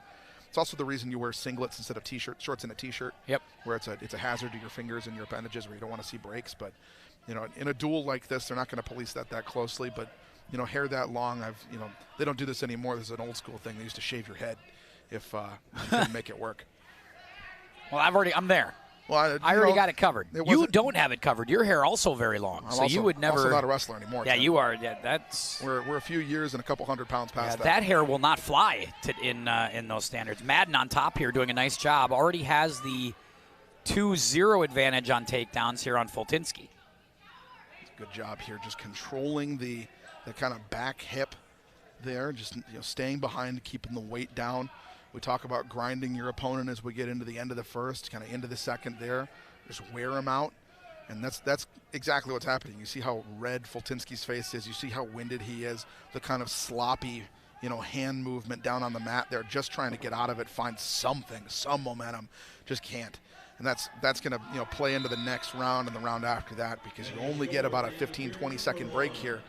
It's not enough to catch your breath if you're already winded, right? Yeah, good job by Chris Madden that time of just getting control of this, and then just kind of wearing down Fultinski. And Fultinski's had a match. Now, it's been a while, so he's had a little time to kind of, recharge the battery here. But this is wrestling, right? Yep. This you get the best you can for 6 minutes, right? And if you can't, if your cardio isn't good enough to do that over and over and over and over again, then that's what you got to work on, right? You should be able to wrestle at the drop of a hat. Actually, wrestling practice, these guys are duking it out for hours, it feels like, down there in the wrestling room.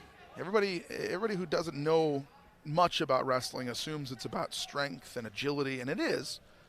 It's mostly about cardio. Mm-hmm. This is the hardest you'll work for 6 minutes because you're trying to move somebody that is your body weight, trying to move. Good escape there by Madden. You're trying to escape, right? You're trying to control somebody that doesn't want to be controlled. One thing I've noticed about wrestlers is that wrestlers want to wrestle all the time. Oh, yeah.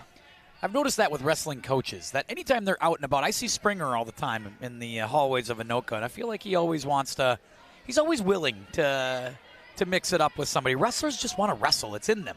Yeah. Anybody approaches you in a wrestling stance, be wary. He's looking for a knee. He's trying to pick that, trying to grab an ankle.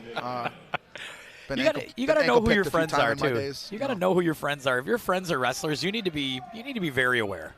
To be fair, I mean, if you're around this enough, you know it's coming. Yeah. Somebody gets down in that stance, someone just gets that look on their face. You step away just a little bit. Just get a 6-foot buffer, something That's like right. that. Say, hey, I'm gonna need you to take a seat and cool it for a few minutes. Madden's still up 5-0 here as he continues to just do what he's been doing this entire match, Ryan, which is just get on top and control action, and he's done very well here. We call this grinding. He's just grinding them down.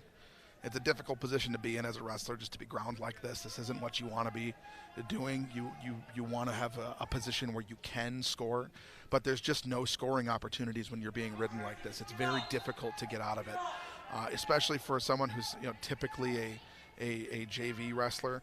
He's not, Fultinski's not someone who's on, their roster, on the varsity roster here. So this is the second varsity match he's wrestled tonight. The first one went all right for him. This one is a little bit more difficult. He's wrestling somebody who's just a little stronger, a little bit in better condition than he is. So they push out. It's 5-1 as they get the escape point there, and now back to the down position is Fultinski, as Madden will try to get back to doing what he's been doing for the lion's share of this match, and that's exactly what he's doing, getting back on top of Fultinski. He needs to work a little bit more than he is, Madden does. I'd like to see him be a little bit more aggressive on the ground here with head control. I'd like to see him try and get that arm inside of that left arm of Fultinski and maybe throw a half here to try and get some back points. But we're in a situation where he's got control of the match and he's got control of the mat, and his opponent's too tired to do a whole lot right now. So we see a good attempt at an escape here as another suplex comes. Oh boy, that came right at the bell. Oh, look out, ref. As Fultinski rolls over. That's a difficult situation to be in where you think you're going to get an escape point, you get suplexed right at the horn.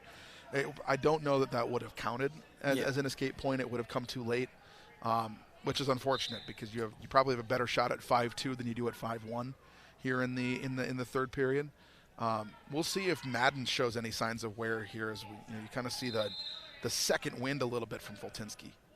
Second period's always kind of interesting because I always wonder what wrestlers are thinking in that time, Ryan. Do I be aggressive and try to pin, or do I maybe take a little easy here and save something for the third? I mean, what is the approach there? I've always been kind of curious about how people approach that, and it seems like a lot of our wrestlers we've seen tonight have been content to kind of just ride out that second period. Yeah, and I think that wrestling's an opportunistic sport too, right? Where you see guys that are trying to, they're doing what these two are doing, right? Where it's a bit of a grind, that you just kind of got to get through the second period. But if somebody offers you an opportunity to take a knee, to pick an ankle, to take a double leg shot and get somebody on the ground and score some points, you take it. But you're not necessarily trying to take a big swing and go for a win, where in the third period, you're down 5-1. We've already seen Fultinski take a shot and end up in a stalemate here. He's got to do a better job of grabbing that knee and sucking it in and running that if he wants to take a single leg. But you saw he started with a double leg. He moved to a single leg. Nothing's really working for him here as he gets locked into a good sprawl. Got control of the head, but he's just so tired. You see him kind of hobbling around the mat there. He's going to keep trying to score. He doesn't give up, so it's good credit to him that he hasn't given up here. It's really easy just to kind of quit. We saw that a little bit in the first match with some of those younger wrestlers for Anoka that just couldn't hack it, and toward the end of the match they had some trouble. but a good job of sticking here and just keep working. 7-1. Madden now looks like he's in pretty firm control, mining some sort of crazy reversal pin. But we look like we are on our way to a nice job by Chris Madden to get the decision in this one with 15 seconds to go. Yeah, solid 3 points here. I think Madden would like to get another 2 if he can. That leg is free. He should have run that around the back end there, but he didn't. So here we are. 3 seconds, and that will indeed do it. And it is a solid 7-2 win for Chris Madden. Saw him looking at the sideline over there, asking where he should go. It's a sign of a good coachable wrestler looking for help, right? You're not trying to freelance or do things, 100% your way. Listening to your coaches and your teammates, what they see, that's a good team player. Just ran out of time. Davian Aken will come in. It's another 11th grader. Didn't catch the name of the Champlin wrestler. Is it Tran? Is that what they said? Might be. Yes, I think so. And Chris Voltinsky, the JV. That makes sense around that weight class, right? Makes sense of that weight class. So here we go. Davian Aken will get going for Osseo. Aken with a good strong head push there.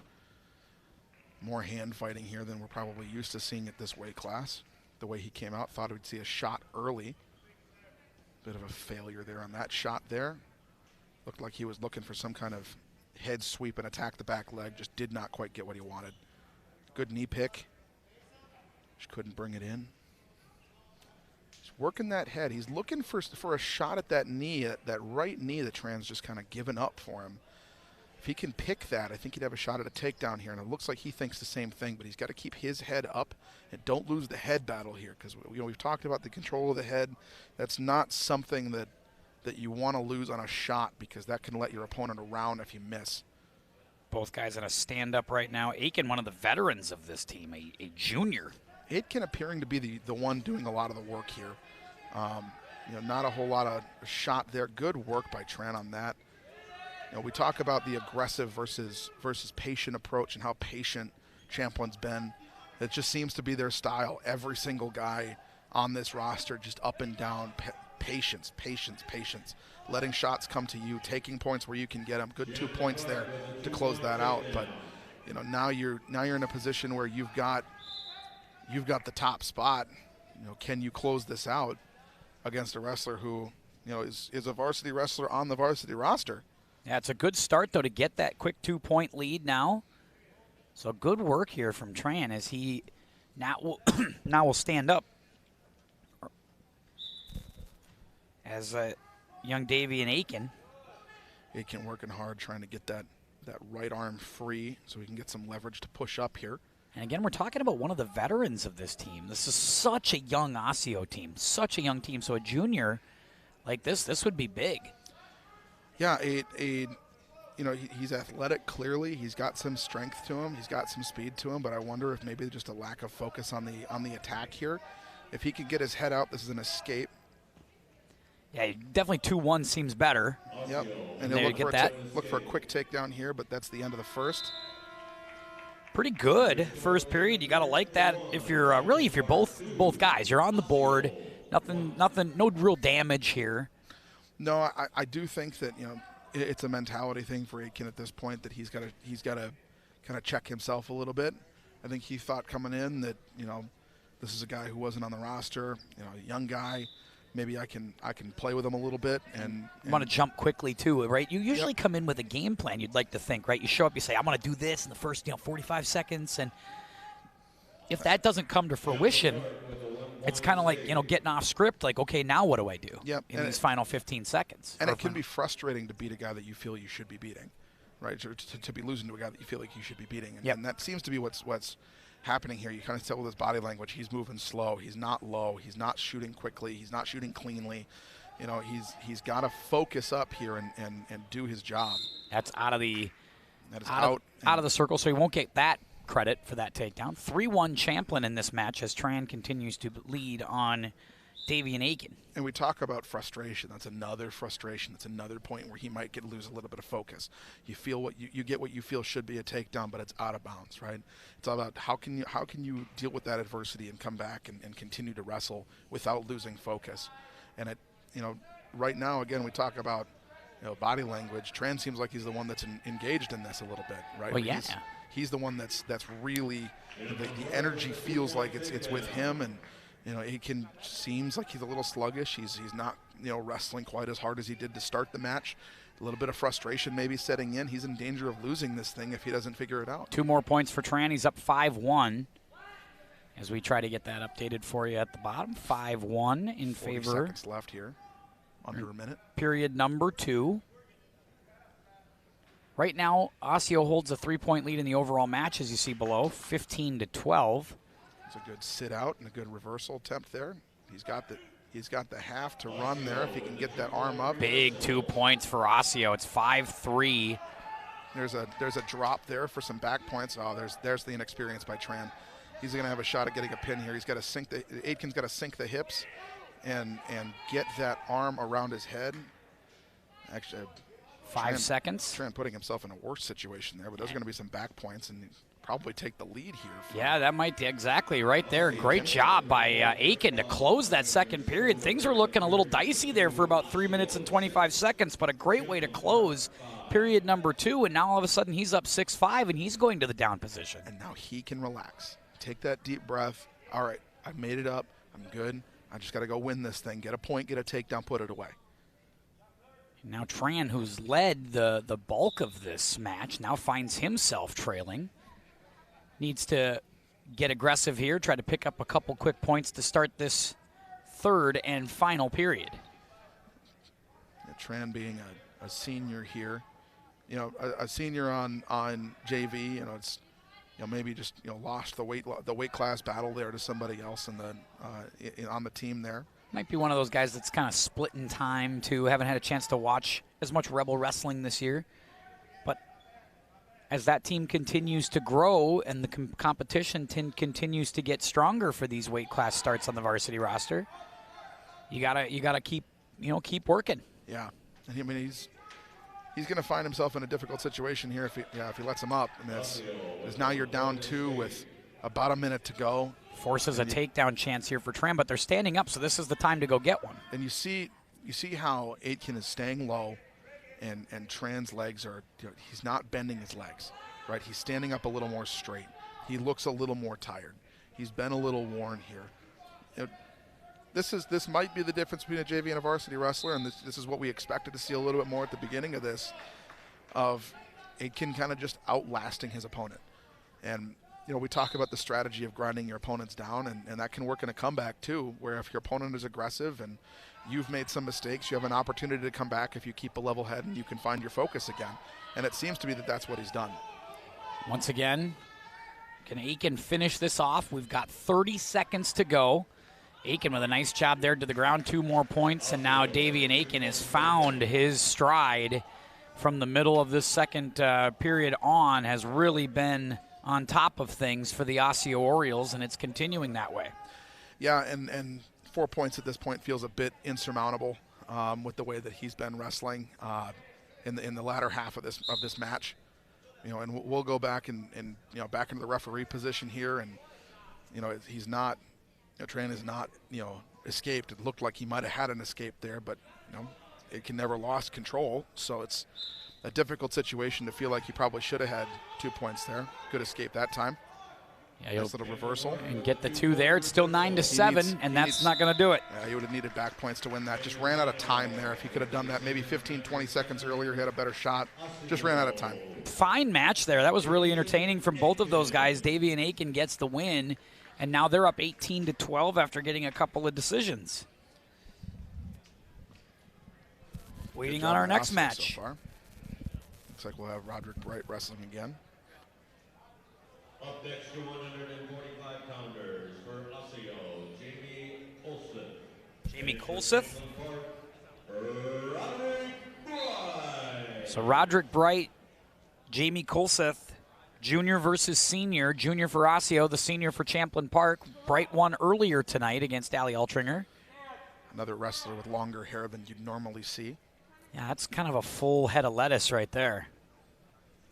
Good job on the attempted takedown there, but a great defense by Wright with that arm, just kind of holding him out and preventing him from getting all the way around. We saw that in the first match that Wright had, that he's an excellent defensive wrestler. He's going to be patient and athletic and explosive.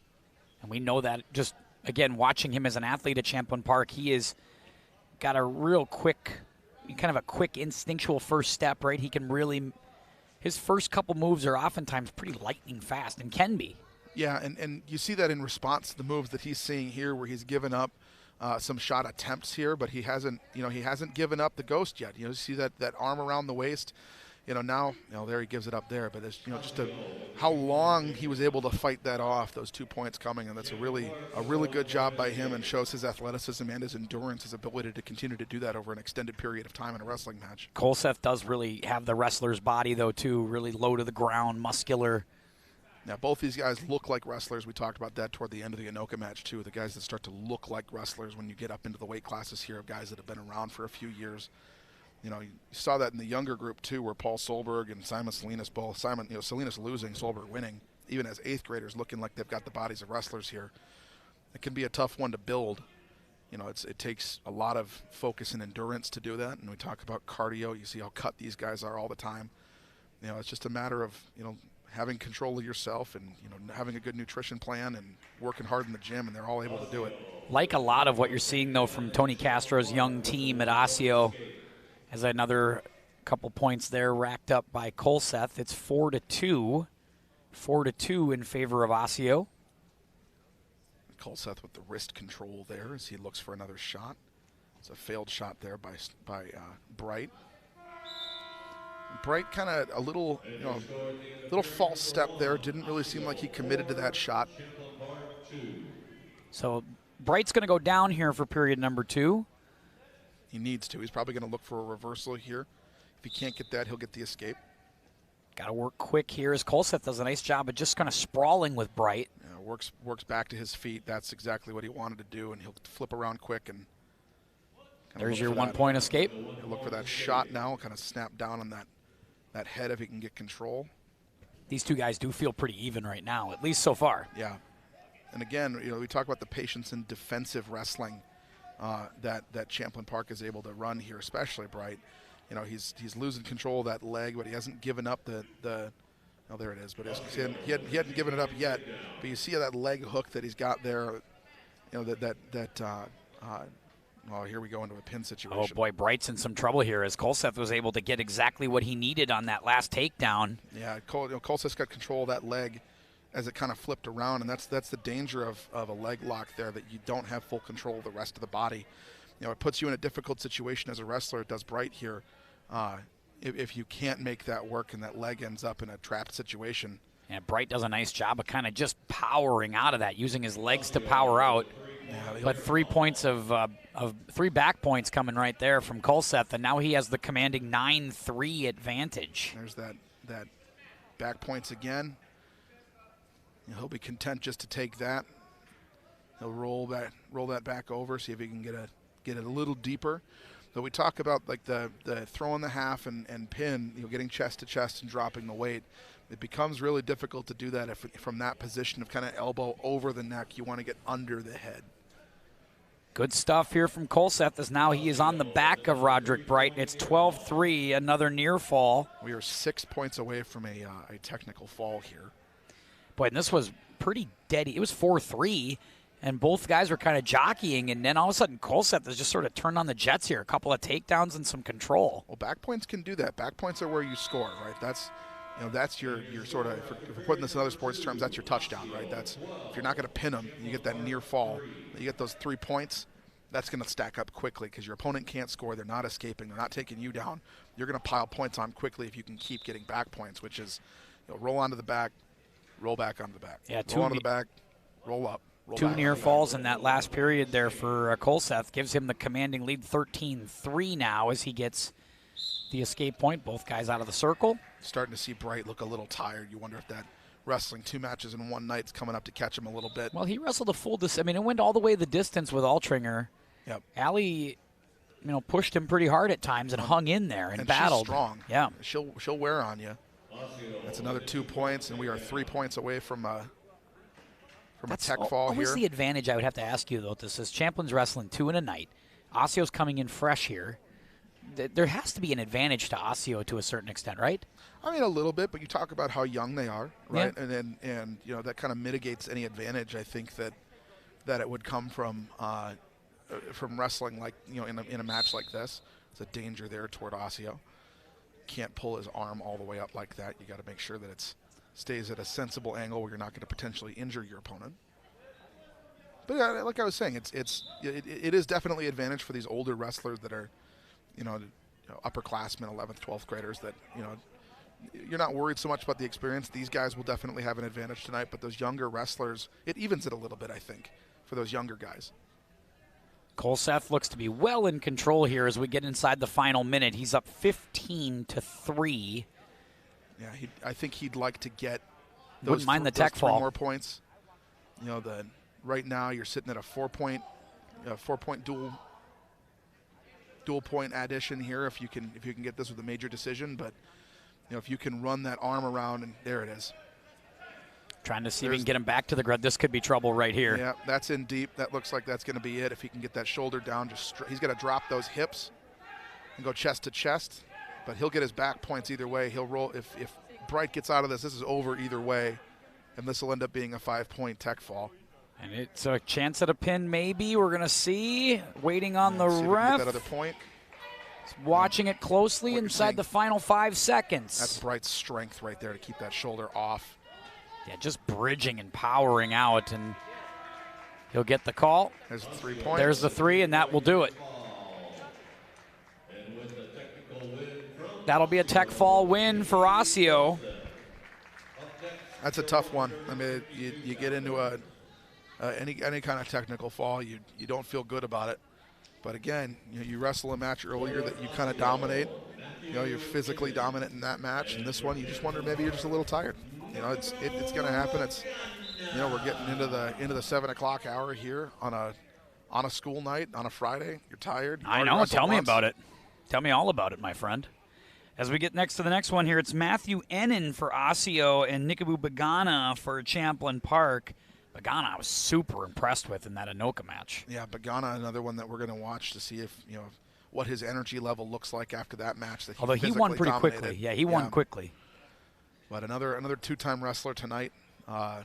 Looks like that. Enan here is. These guys look like a couple of big, tall guys. Yeah, just going to say a little longer, not quite as muscular maybe as Bagana is, but we'll see if that plays out in a power differential here for Bagana. JV match already over, and again, wrestlers, they just wrestle. That's all they want to do is wrestle. Yeah, and there's Bagana with that strength again. Oh, look at him just try to power. Nice job by Enan as he tries to slither out of the circle and does. Good job. There's some back points there. I'll bring him to 5. Wonder if Bagana jammed his hand there a little bit because he was kind of feeling that afterward. Yeah, he's going to try to walk that off or something. Yeah, it looked like he kind of lunged at the end to try to get him out of the circle, and when that happened, he sort of took a shot, and I felt like he grabbed his hand or his wrist. Yeah, for sure. I mean, maybe it was when he rolled over and just lost that grip, and we talk about the getting your hands caught, and sometimes that can happen, and the guy is just desperately trying to get away from you. And obviously, Coach Zach Dykes, Coach Galloway down there for Champlin Park, trying to figure out, try to give a second here to Bagana. Yeah, they're gonna run that blood time again. Might as well take it if you have it. Yep. I have a set of headgear up here at the head table. Ryan, you left your headgear apparently, and it's at the head table. So if you take a minute, you can go down there and get that. My headgear's sitting at my parents' garage right now. I haven't worn it in about 15 years. Well, you couldn't get it on that head right now. No, probably not. That's You're right. lot of lettuce up there. You're giving, follicle advice to these wrestlers, and you're sitting here with that. Well, if they want to know what conditioner to use, you got a lot of advice on that. That's true. For sure. I mean, I couldn't even talk to you about that. I mean, I have no hair, but you just use the old Irish Spring. Whatever's there. Yeah, it's whatever the wife bought at the store last night. And go more hand fighting here from these two. Bagana works very quickly. I like the way he kind of moves side to side. He's perpetual motion. Now we'll see if he takes a shot here again. He seems to be kind of favoring that left hand a little bit. He's not been fighting with that one so much. 5-1 early on here for Bagana in this one. And the interesting thing will be if he can get him down, if there is an issue with that wrist, as he continues to grab at that wrist, by the way. We'll see if he can if he can hold a pin hold if he gets down there, if that becomes a problem for him in control at the bottom there. Is he going to be able to prevent an escape? Is his wrist going to be strong enough to hold there? Is that going to create some pain for him? We don't know yet. So they want to just stand it up here. Nobody goes down, nobody goes up. And we're ready for period 2. 5-1, so Bagana got the lead here. He is still favoring that wrist a bit, it does appear. Yeah, and if I'm Enan, I'm grabbing at that wrist. I'm trying to control that wrist specifically. Absolutely. Would make perfect sense. Good takedown right there. It looks like now both guys sprawling around. And now Bagana's in a difficult situation, right? And we talk about high risk moves, right? The roll across your back is always dangerous for that reason. If your momentum stops for any reason at all, you're in a difficult position here. And now Enan, for the first time really in this match, has some control here on Bagana. Right. So I mean, and this is, there's that wrist, and can he control that? Can he get out of this? Does he have the hand strength to pick out of this at this moment? I don't know if he does. You see that arm still in control. Enan's kind of pinned it. Yeah, he looked like he really had it up against his side. It's a good escape there by Bagana. It's a really good escape. Now he's got to score a little bit here if his team wants to make up this difference. Yeah, Bagana brings him back out to the center. Yeah, a fall here would do some wonders here. Now you got him on his butt. Keep driving. Don't let him out. There you go. Turn him around. Pull that leg back into you. You did the wrong thing and spun him out that way. What he needs to do there, suck that leg in and drive him back toward the center of the mat. You know he wants to escape. He's giving up his back to you. That's an experience issue. Just drive, and you've got that. But instead he goes for the flashy move to try and flip him on the shoulders. Doesn't work out, and we're back to a standing position. 6-3, Bagana still leads. Enan looked like he was going to make some headway back into this match, and now he's finding himself still chasing 3 points as we get to the final 20 seconds of period number 2. And back to that last sequence at the edge, too, it's important to note that patience is something that we've seen a lot from Champlin wrestlers. But in that situation, it was an issue of patience that lost him an opportunity to win there. Right, you can score some points in that situation if you just patiently kind of climb the body of your opponent.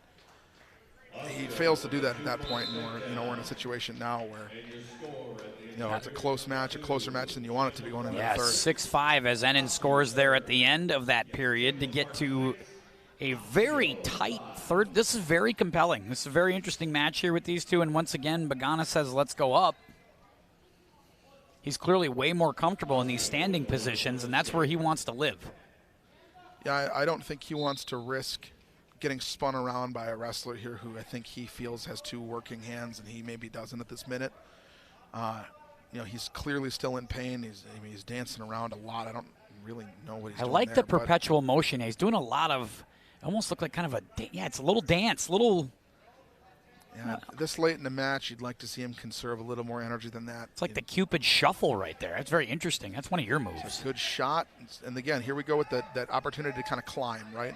Get control of the leg, keep that leg in. Nice sit down, though, by Enan, I think, to prevent that. It's 6-6 as he was able to escape that. And again, a failure of patience there. Just wanted to go for the home run swing, really didn't have a patient outlook or plan there for. And now Enan back in control. He's up 8-6. The headgear down over his eyes. That's a tough spot to be in. Almost a handful of hair there from Enan, but he lets go quickly. But he has 3 points of back points there in the near fall. And now all of a sudden, Matthew Enan has just emerged here. Yeah, and we talk about the turning point of this match. It was going to be the injury to to the wrist of Akobo Bagana. And that's what we think it was. We think it was definitely that, right? We think he kind of got jammed when he went in for that move. He keeps grabbing at it and flexing that hand throughout this match, so it's been a match-long issue for him. And here, oh man, we're gonna have a pin here too. Boy, this would be not what they're looking for, because Bagana got off to the start. They needed points in this match. Yeah, and now you're up to 8 points. You know, 14-6. We're into a major decision territory here. You know, Enan's in trouble. Now Enan's in trouble. Oh, Enan might be in trouble now as Bagana tries to flip it over here and see if he can reverse it in the final 8 seconds. This is going to be close. Again, just being too aggressive on the part of Bagana there.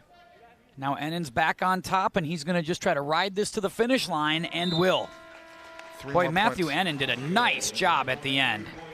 Yeah, an 11-point win there. That'll give him 4 more points on the board in the duel. Nice little hug from the two of them. It was a very spirited battle in that one. Enan just sort of found his way in that third period. I mean, this thing was really close through 2 periods. We have another open spot here. Nope, they're going to go Diego Tapia.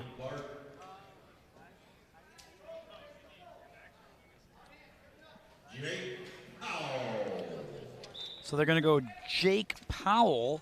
Jake Powell, a freshman, against Diego Tapia, a sophomore. Good strength there by Tapia. Sucking that knee into the back. Good sit attempt there. This one might have been an open from the first match against Anoka, but you're not going to go open here if you're trailing. You want to go ahead and let the freshman go. 2-point takedown for Tapia. And we'll be back to the referee's position here with Champlin down. Powell down. Tapia gets a look. That is an epic. Is that a shoulder strap? It looks like. Yeah, I was gonna say that looks like a lot of tape right there. I was either gonna say it was a great tattoo or a lot of tape on Diego Tapia. Diego Tapia got good control of the head there, but lost it with the wrist. Gonna need to release that clinch that he's got there. He's gonna get a warning. Tapia trying to hang on here, and as he brings Powell back to the ground, still 2-0 as he had the advantage early. There's a 1-point escape there for Powell. I think he's going to get taken down again here pretty quickly. Oh boy, that could be trouble here as Tapia gets on top, has a hook. That's in deep. That's a pin.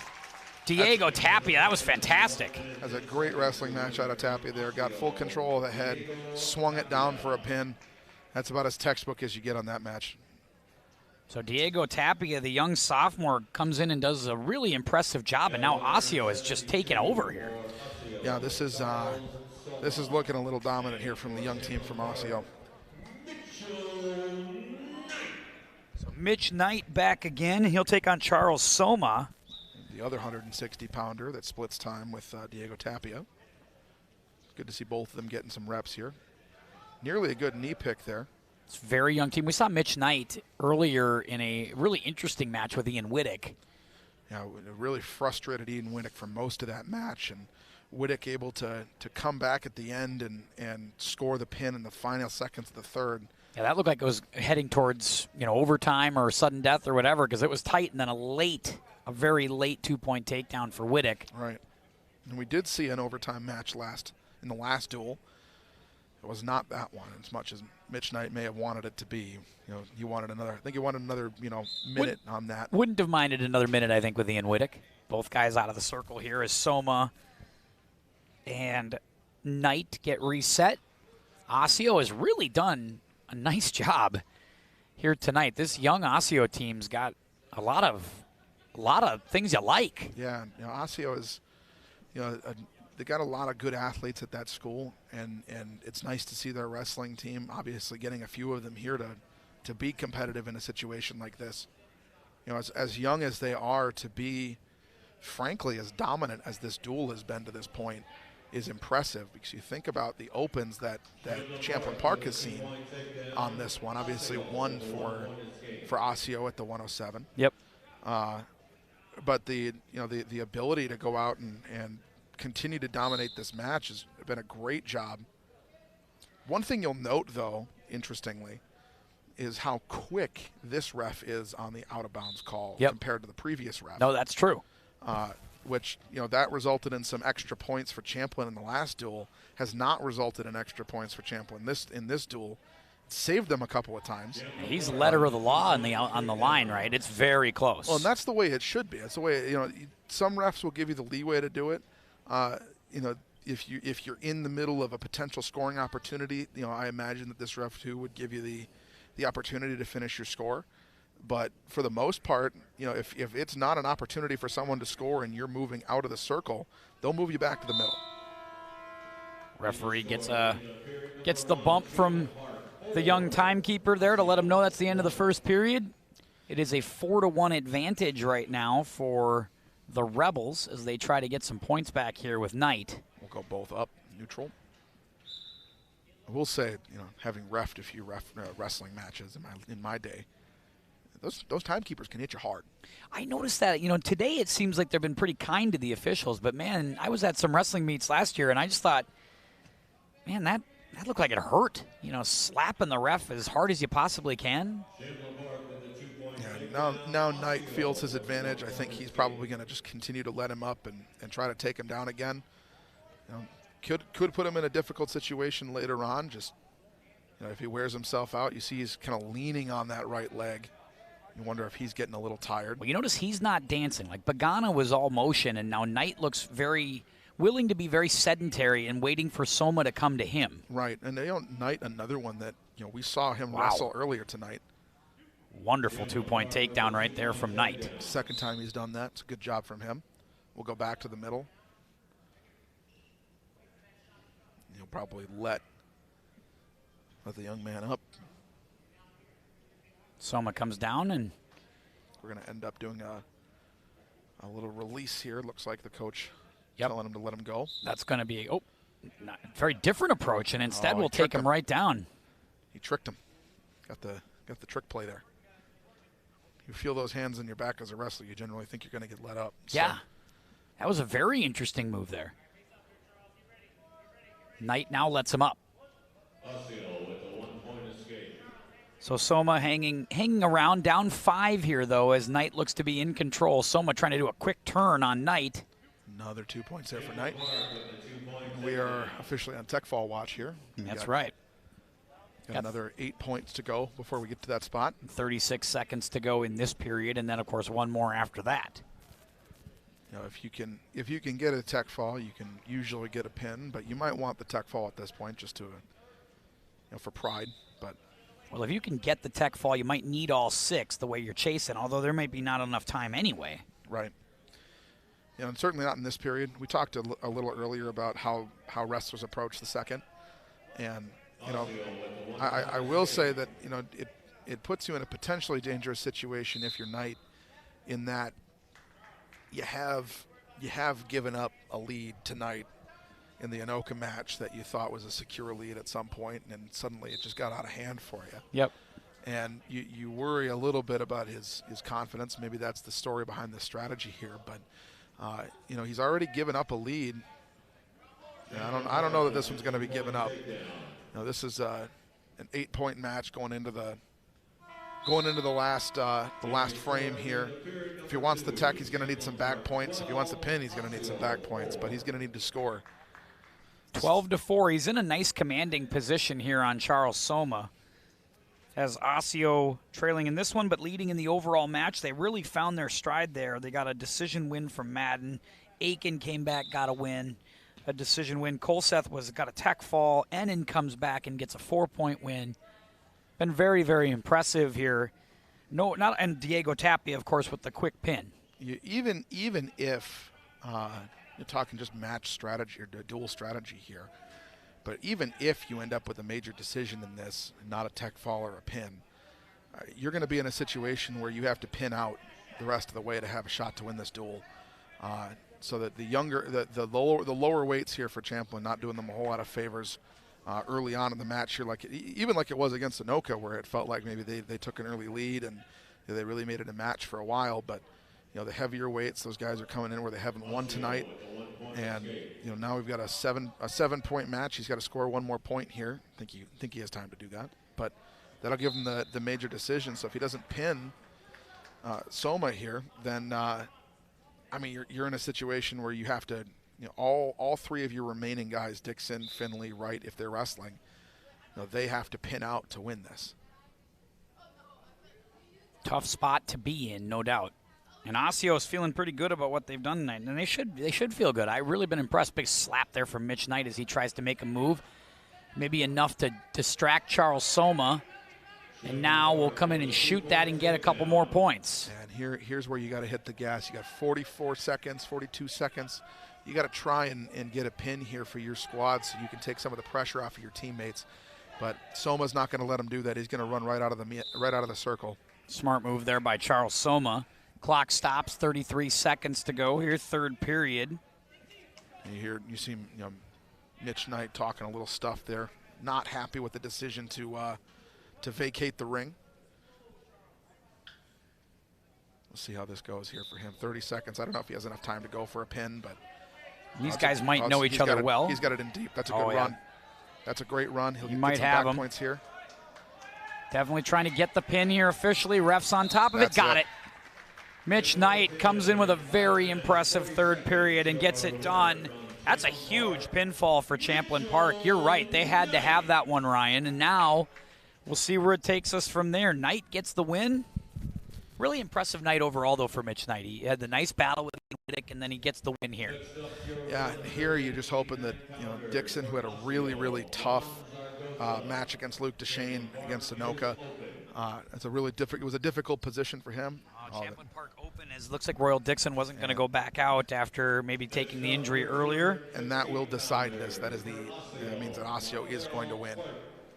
Yep, Markel Clerk will go here at 195 against Brandon Finley. So Finley will come back out.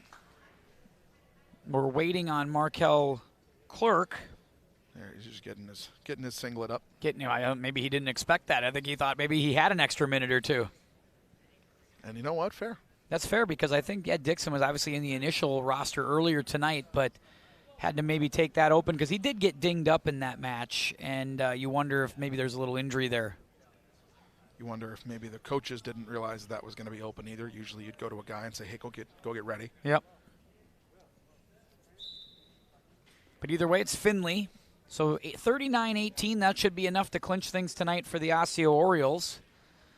Good job by them tonight. Very impressive. And now we get a look at Markel Clerk, who's a junior, against young Brandon Finley. See more of the heavyweight style wrestling here than we've seen at 215 in the Anoka Champlin duel. And maybe a little bit more of the traditional big man style here. Mm-hmm. This is your kind of thing. Your cup of tea right here. This is my cup of tea, I'll tell you that. I wrestled at 215 when I was in high school. It's a fun weight to be at because you get kind of a hybrid style, right? Where here you get, you see the takedown, right? You see the opportunity to get behind the guy, and without the weight of the heavyweights, there's not so much head fighting. It can be kind of a nice little hybrid of the lighter weights and the heavyweight style. Nice job by Clerk that time, getting the takedown, and then a quick escape from Finley. So it's 2-1. 1 minute to go, just under a minute here in the first period. Glad you're with us tonight on QCTV. Hope you're enjoying some wrestling action. A lot of wrestling coming up. We were supposed to have a wrestling meet a week ago. It didn't end up happening because of various reasons. And then we're back again now tonight and then back next week. Finally getting some mat time here in the middle of the winter season. Yeah, I love coming out and watching high school wrestling. It's always fun. You get into some of those schools that have really deep, rich wrestling histories, especially when they're competing against each other. You talk about like if you can get STMA versus Anoka, especially is the example I like to go to. The rivalry that builds at the top of those state standings a lot of years. Those kinds of matches where fans are really into it and they're cheering every point. It's a lot of fun. I really enjoy those matches, but it's fun just to watch guys, who are a part of relatively smaller less deep programs than those other ones that we're used to seeing at the top of the standings for Minnesota wrestling.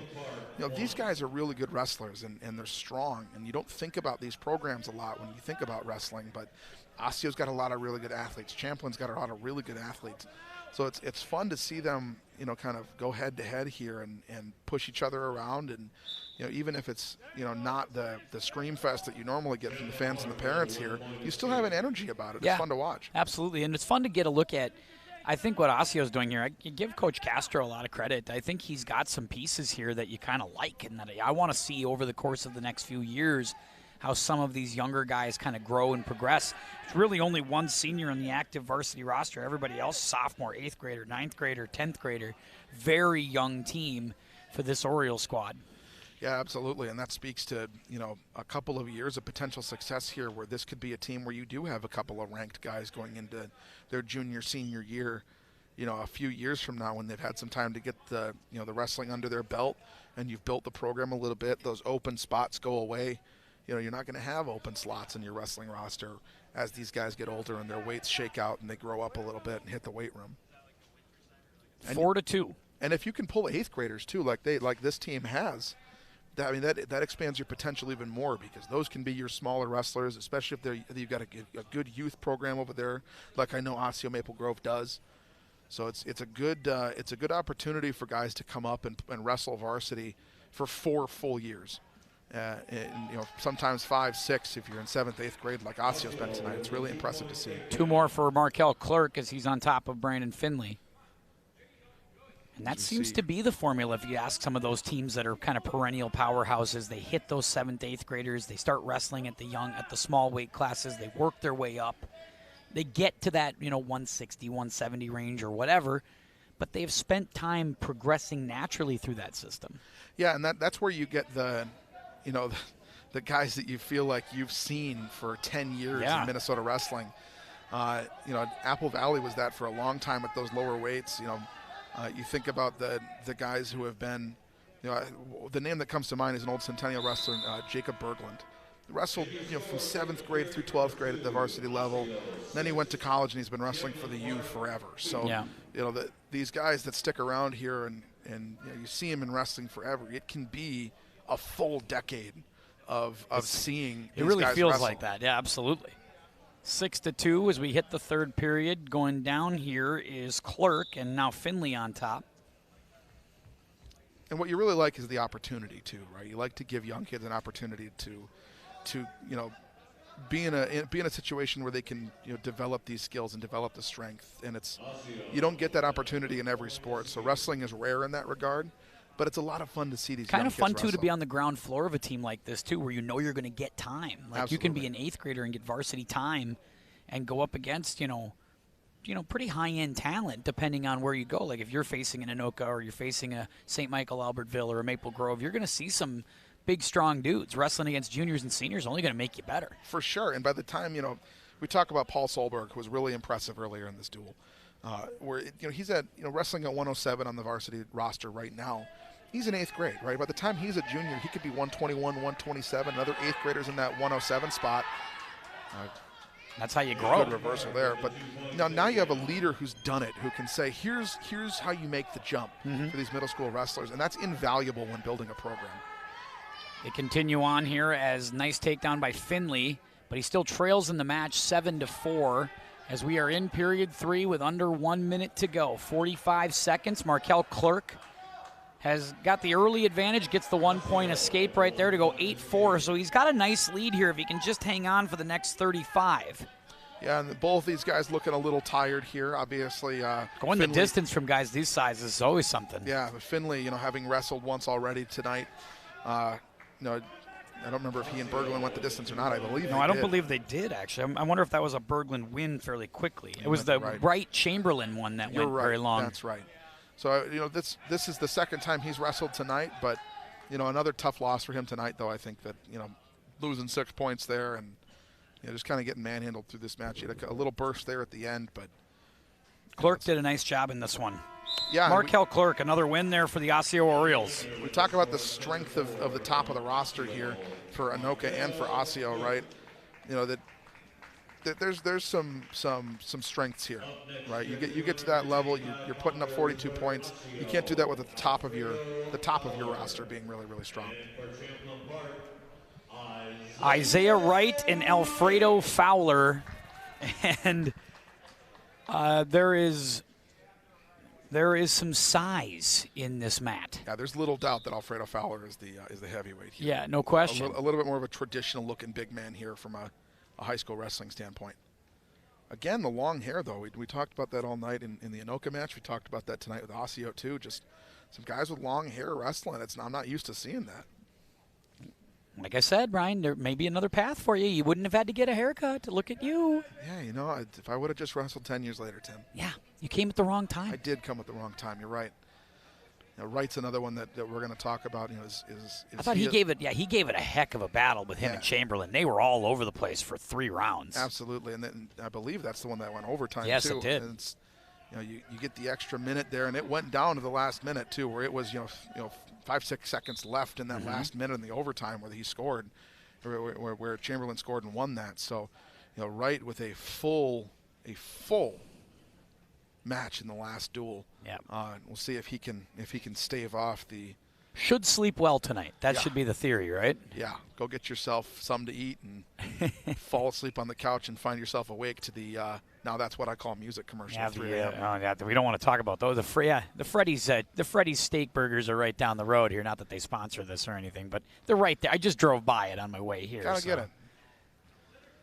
Just get a bite to eat. Might be in the rotation here on the way. We'll see. After a good wrestling match, my parents would always come with a good cold cut sub, with some Gatorade. Yeah. It's always fun. Kind of a slow head fighting match here again. I mean, we talk about the traditional heavyweight style. This is very much that. Well, that was the one thing we thought with Wright early on was that, he's got plenty of strength clearly, and Alfredo Fowler's got, I'm assuming, plenty of strength as well. It seemed like where Chamberlain was able to find some advantages was that he was a little slighter and he could almost be a little more explosive, and where we thought Wright maybe didn't have that explosiveness. Yeah, absolutely. I mean, that can be an advantage in the heavyweight class if you're strong and fast. I mean, Centennial had a wrestler for years, Joe Nelson, who was, his nickname on the team was Frequent Flyer because he was a bodybuilder. He just lifted weights all the time. He wrestled 285 at 230, and he just tossed these guys. We watched, I think it was 2015, he was wrestling Jesse Heifert, the heavyweight for Anoka, who, Jesse Heifert, a really good wrestler, strong wrestler. Big, strong kid. But, Joe was able to strengthen him down, right? Sometimes that strength and that speed can be the difference in a match when a guy wants to have this kind of style where you're standing up and you're head fighting. If a guy is able to shoot on you as a heavyweight, you might not be experienced enough to know how to play defense against that style. Wright got the escape there, so he's up 1-0 in this very, kind of plotty heavyweight match so far. As Fowler looking to just find something here as he tried to get a hold of Wright. But Isaiah Wright kind of just willing to hand fight and play defense here and looking for his opportunity as they continue this little lockup that they're in. Yeah, more of that head control, head fighting.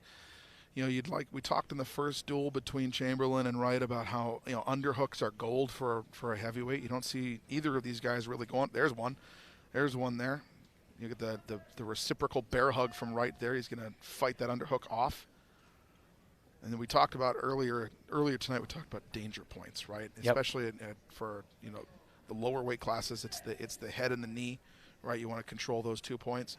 For heavyweights, you want to be able to get your hips under a guy and throw him. Yeah, get lower, right? It's kind of the offensive line theory, right? If you can get lower, you can win. Yep. You almost feel like you got to do that here in wrestling, right? Absolutely. And, Alfredo Fowler, built like a good defensive tackle here.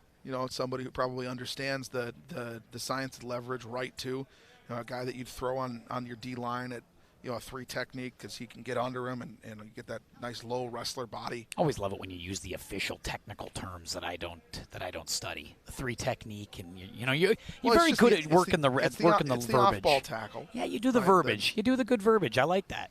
So these two guys look like, they're prototypical heavyweights, right? This is what you're used to seeing in this weight class. That's all I'm saying. All right, there's the end of period number 2. It's a stalling warning there for Fowler. that red fist in the air. That's what that means. That's one thing about Fowler I've noticed so far. He's not super busy yet, and I think Tony Castro, head coach, is just trying to give him something to do here, give him a thought to get him to maybe, execute. And we talk about, every guy seems to have their one or two strategy moves of the things they feel good about, and so far maybe Fowler is kind of looking for an answer because maybe those things aren't there. Yeah, he's up against a very strong wrestler here. I mean, you look at just how thick that lower body is for Wright. It's really difficult to get around a guy that strong in the lower body. His Probably tough to underhook too, right? Probably difficult. You see every time that Fowler's gotten an underhook, you see that hand come in and push it away. Mm-hmm. It's really difficult to wrestle against a patient, defensive wrestler when you don't have a whole lot of speed to draw from. Right? Fowler, not the fastest guy on the planet. You're not going to expect him to take a single leg shot getting under Wright here, right? Nor the leverage too, right? He's not a tall guy. He's not taller than Wright. That's his bag. Is he wants to be able to leverage that hip. He wants to be able to take, an underhook shot and a twist rather than a true knee shot or an ankle shot where you get under the sprawl of Wright and suddenly you're on the bottom.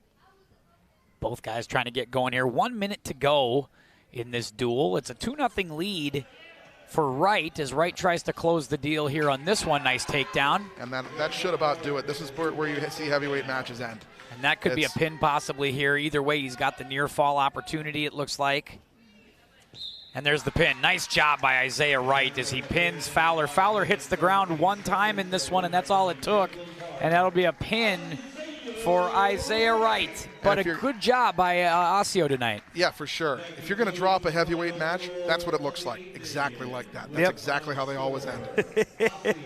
Osseo does hold on to win the whole thing, though, tonight, 42-24. Tough night for this Champlin Park wrestling team. There's things that we like about Champlin Park, right? Alex Gow. We like Mitch Knight a lot of potential here. Matt Mayo, the sophomore. Matt Mayo, absolutely. Really well. So there's some real things you like here, but clearly still got some depth issues and some things to do for this Champlin Park team. And that'll come with time.